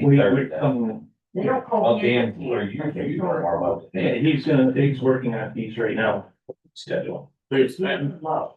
Not that we don't have enough to do already, but the only thing that we have to take a serious look at is the building department. And there's gonna be some challenges in insurance wise, and how we're gonna approach them, tackle those. So, it's FYI. Anything else personnel? Okay. Treasurer's report. Well, we had our auction, on the foreclosed properties on September 3rd. All 14 properties did go. We sold them all. But I just was notified that one of them ended up backing out, didn't have, the funds available. So they did go to the next bidder and they did not have the funds, so that parcel is going to go to the second auction, September 26th. It'll be an online auction, just like the first one. So once that's completed, then, I'll give you guys an overall view of, the revenue and everything that has come in on that, so. Okay. Once the second auction is over, I did hire, a new employee. Her name's Amy Beard. She has, fulfilled the delinquent tax foreclosure manager position. She started on Monday. She's doing very, very well. She's catching on quick, eager to learn. I really think she's gonna be a great asset to the office, especially with, managing the delinquent, tax roll in the DTRF. We're gonna get a lot in there with her, I believe. We have 90 days, so time will tell, but she's doing a great job. I also, have a new hire on Monday. She is fulfilling the treasurer's assistant position. It's the union steward, or the union position. She will be starting on Monday. And then we'll see what goes on there, so. Meeting with finance next week, we will definitely be reviewing budgets. Making amendments, adjustments. And I will provide financial reports at the next meeting in regards to the fund balances on all the funds, so. That's it. All right, clerk's report. Trina's working on the handbook changes, after the department head meeting, which I wish that's the way we would have went right from the start, because that meeting went really well and it worked out good. Some of the suggestions, a big one, Trina wants to talk to you if you have a second after the meeting, is that it was with the legal verbiage for, you guys wanted the probationary versus the orientation. And I very much see Acrisure side of what they are suggesting. So I don't know that you wanted to meet again, or if you're pretty content with where the changes were that were made. She just has 3 subjects that, once everyone met, she submitted it. They came back and said, you know, this, and this, and there was just 3 areas that still need to be addressed. Also, Adam, did you say that packets were going out to the department heads? Say, not, I would say in the future. Oh, okay, I'm like, I have. No. Half the budget comes from our office. No, Okay. I said, get ready, Okay, this stuff's gonna start flowing. yeah, I've started working on those. I'd say about 1/3 of the general fund is complete. And they're ready to go for however you guys wanna do it. I'm just. filling If you in have numbers. any departments complete that you're comfortable sending out, go ahead, send it to finance. We have the clerks, pretty much yours with what I can fill in is complete, equalization, prosecutor. I just received some figures for trial court because they are, changing on some of their retirement stuff and their salaries to use part of the childcare fund for like the juvenile register. Also the jury is complete. And I just have one question left for John with IT and so some are done. Yeah, so what I'm saying is anything that you consider done, go ahead and send just those. We're just trying to Sure. finish up the phone right now. I was Sure. doing numbers and I'm like, here's the PFN bill and here's the Santander bill and I'll do their phones for them. And then I ran into the first one that had a bunch of cell phones and I went, Oh, I don't know that, Bill. So Tina's gonna work on the phone line items for all the departments. And, that would complete those, and then we can ship those off. Which leads to another question on your budget, just real quick. And that's how, obviously, it doesn't look like we're gonna be starting with Acrisure come October. It will be budgeted for the first of the year. It's a 3-year contract, at what was 120,000. Am I putting $40,000 in your budget? I need to know that. That was a question I had before yours gets sent off. Or would that be paid out of, What do we put out of your budget? Because right now there's been a line item, nothing. We put it in your budget? You made your budget, I think. Acrisure is, we'd like to send out the bill for the handbook. I mean, we're at the final version. They've completed the changes that we've requested. Yeah. I think that we should send that bill out. Also, We gotta figure out where to pay that from. We didn't put any money anywhere for there's it. no money in it. Yeah, okay. What was it? 31 fifths? I can't remember. off the top of my head. I think you sent an email. Okay, Trina just received the Mesa quote and there were some questions on that. We still haven't received the Blue Care Network quote from Jen yet, as well as hopefully Priority Health. And, I said it last meeting, I'm expecting it any day, but it should be here soon. Currently, we don't have a postage machine. It is out of order for the next 2 business days. So, we're cutting a check, going to the post office and getting a good old roll of stamps for right now. It's just gonna have to come out of the operating supplies because it's gonna cover whatever departments are using it. Some stuff has to go out in the mail. We can't tell people not to. I don't know how else to fix it. It's just gonna be a $78 roll of stamps that we can't account for. It's coming out, it's whoever needs to use it, can use it. Maybe some hashtag marks on a sheet. Also. Yeah, that goes back to Acrisure, and I just wanted to say real quick, also, kind of as a comment that for the deputy county clerk's position for that, I have some suggestions for budgeting, so it doesn't look like such a hard hit. I just wanted to kind of throw that out there, and, I think that's all I have. Oh. No, that is. Something County of Alcona Settlement Fund? No, that's the old.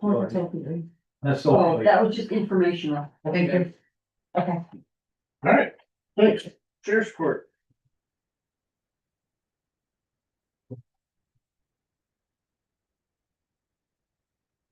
Good afternoon, commissioners. Won't be the most exciting presentation of the day. Well, hard acts to follow so far. Do you even have like some funny stories about Terry or anything? Sure.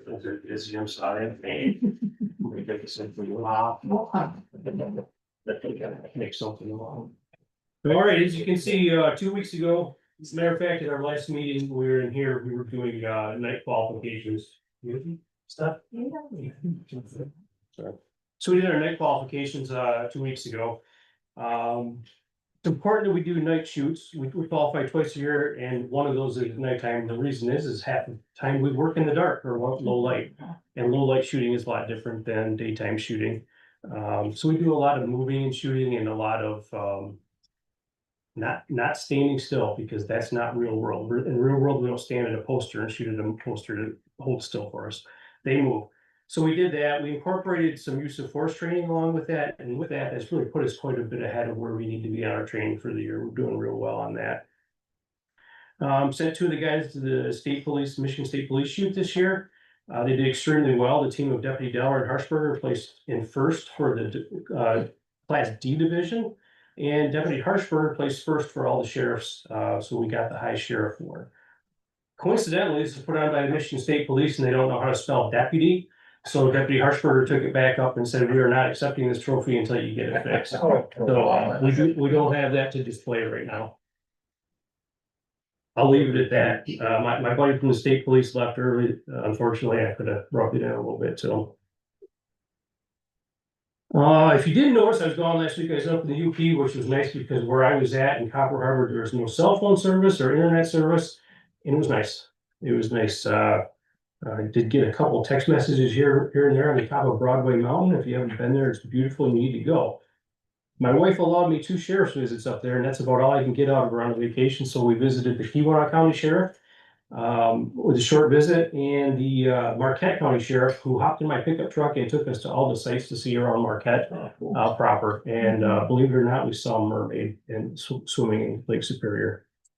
I have pictures to prove it, and it's been on the internet. So, anyways, it was more or less a social visit, but we also talked about things that are pertinent to us. You know, like security, staffing, and financial issues that we all run into. Tomorrow, I'm doing a fraud and scam presentation at the Senior Center, sponsored by Huron Community Bank this time. It's at 5 o'clock. I've done several of these, and I find as I do them, I gotta modify them every time because there's just something new out there every single time. And now the big thing is with AI and voice cloning and face cloning and robbing pictures and making videos look like it's family members.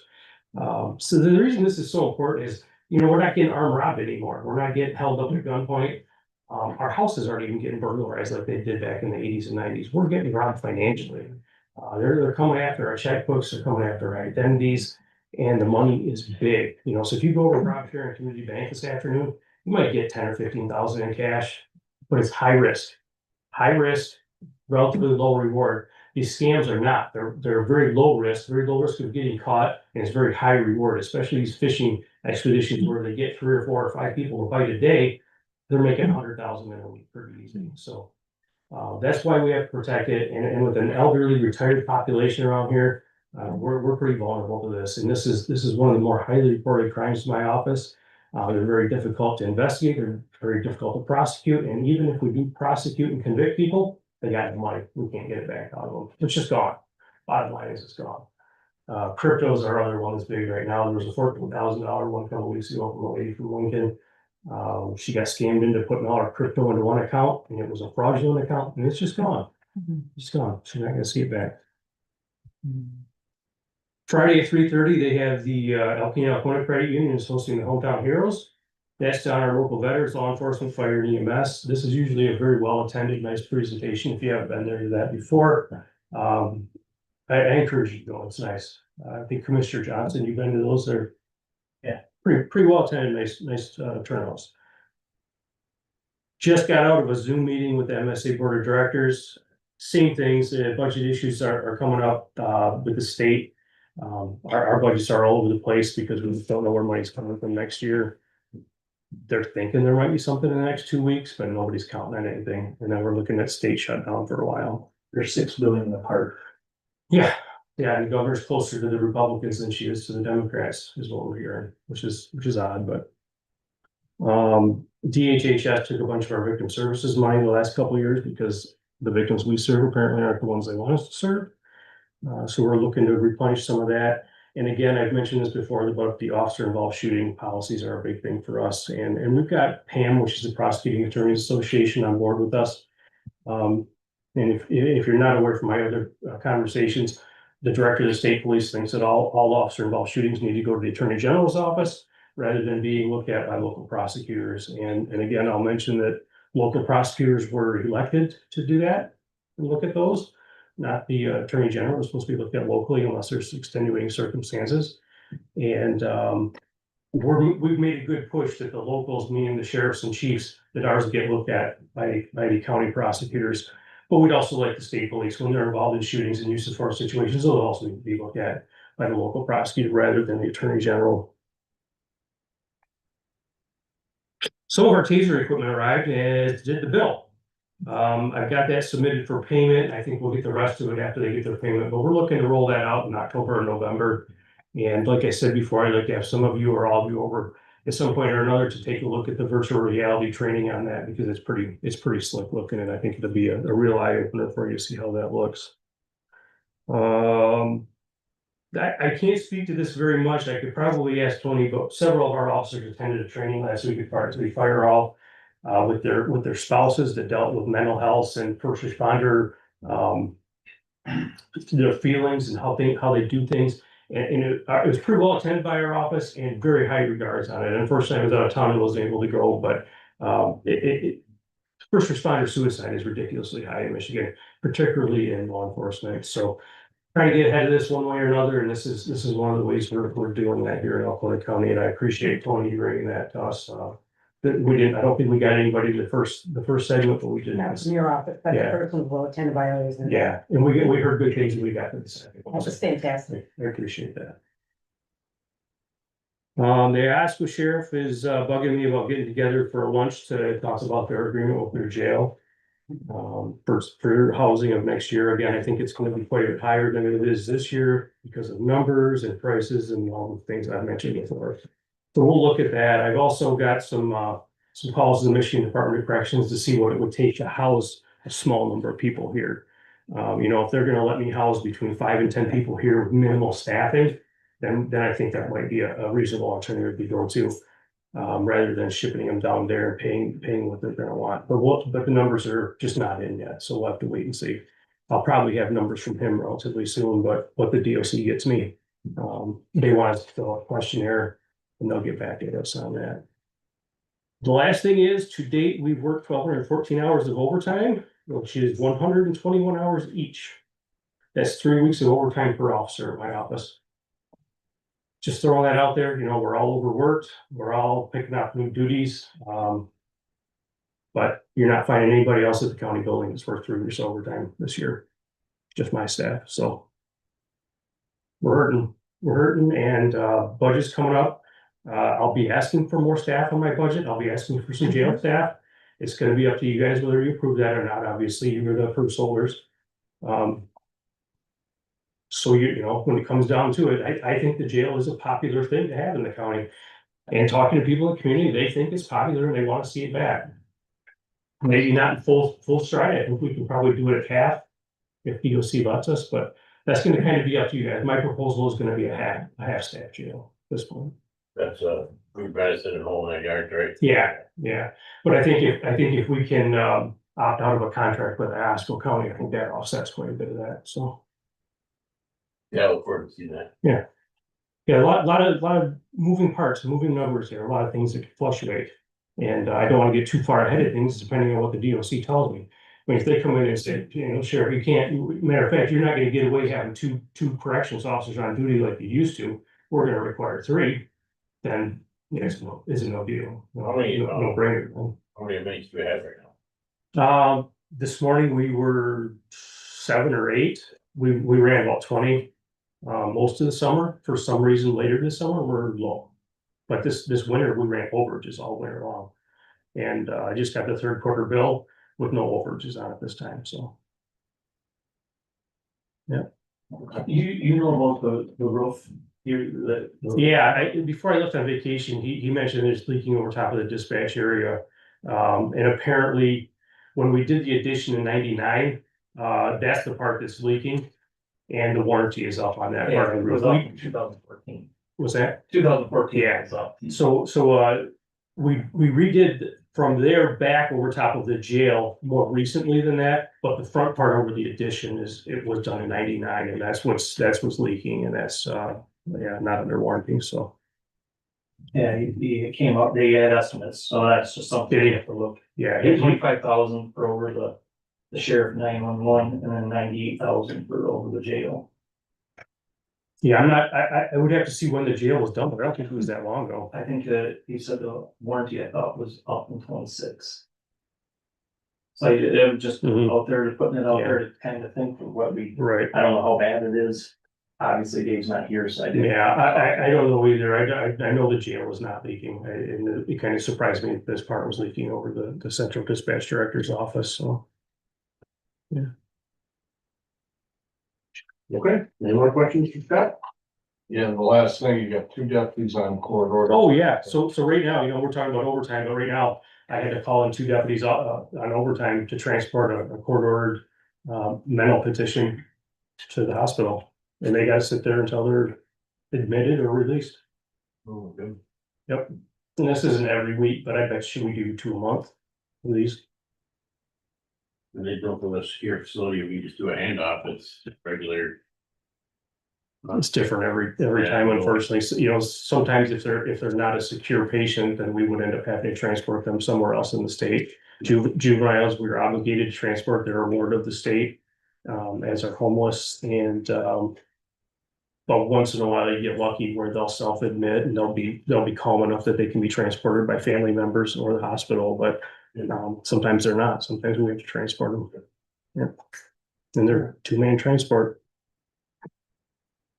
Good. Yeah, you got a couple minutes to hang back and talk afterwards about some other related. Yeah, sure. Yeah, good, thanks.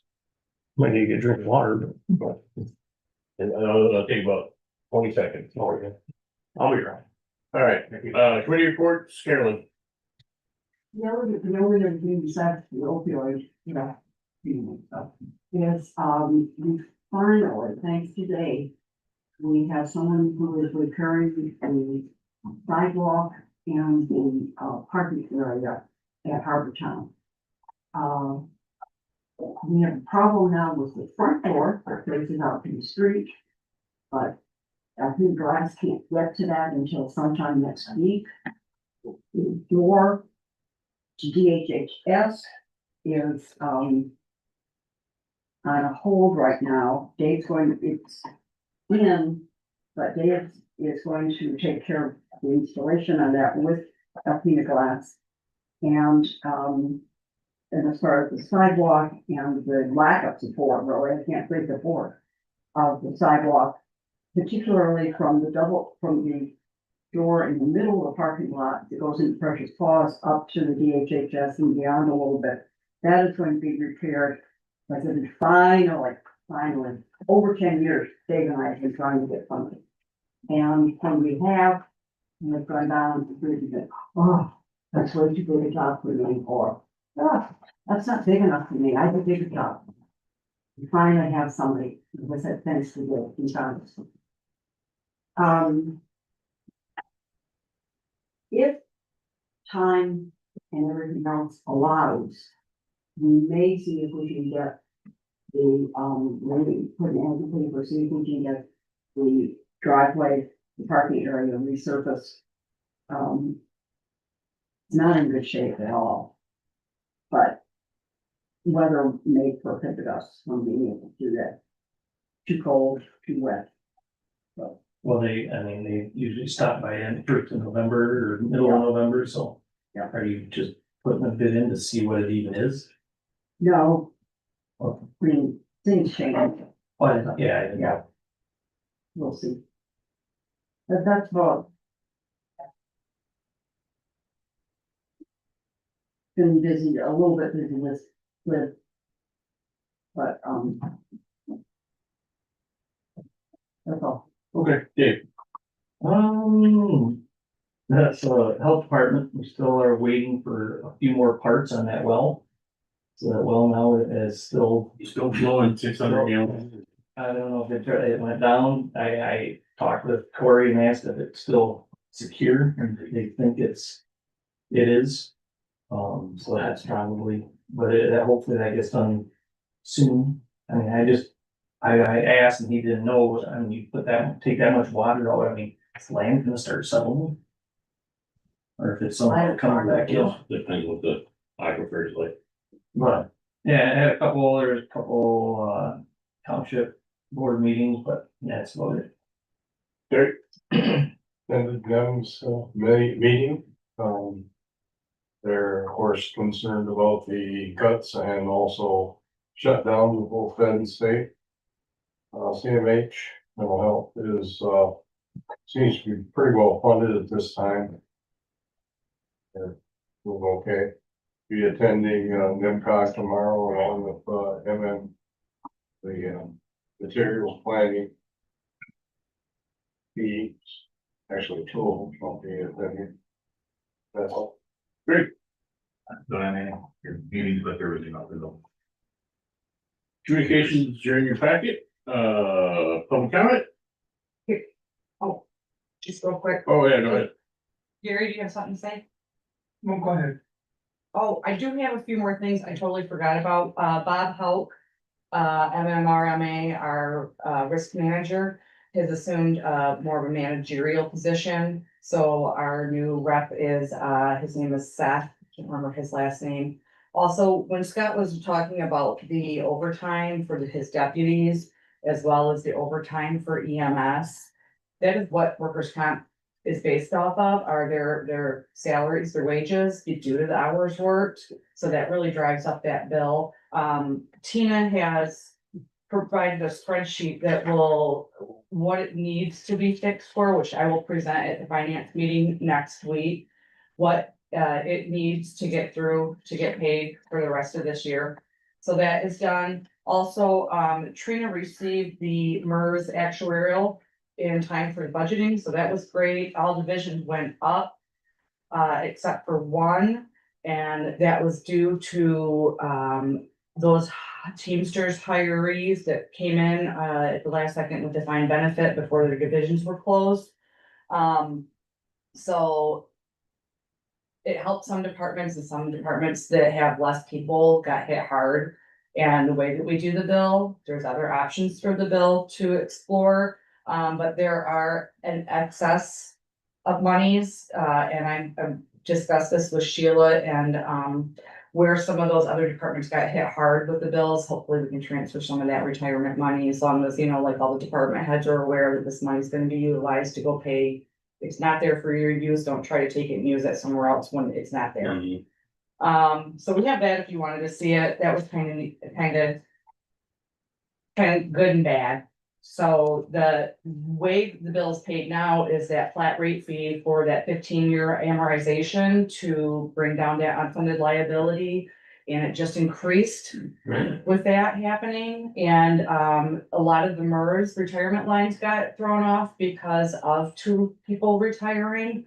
So that bill also, it fluctuates. Also, the comp bill, it's very hard to budget when you don't know what people are gonna be working as far as overtime is concerned. And that is that's a middle of the summer, July.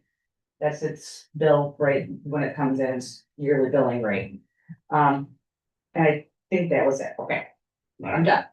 Public comment, go ahead, Gary.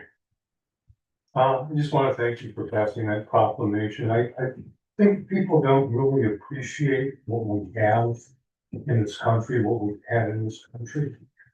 And I think it's just time to make more point of it, you know, I'd like to see this board do that again, you know, for Thanksgiving, for Columbus Day, and all the other national holidays, especially in this 250th year celebration we're gonna be going through. I think it's very important that people really realize the gift we've been, you know, the things that are blessed with. I mean, it's the same paper we've been living with for 238 years. It's gonna be a record. Yes, Gary. I'm sorry, did I need to give my name in the township, or you good on that? We'll figure it out. Anybody else public comment? And we'll, additional comments from commissioners? Meeting adjourned. Wednesday, October 1st, 1:30 PM. Wait,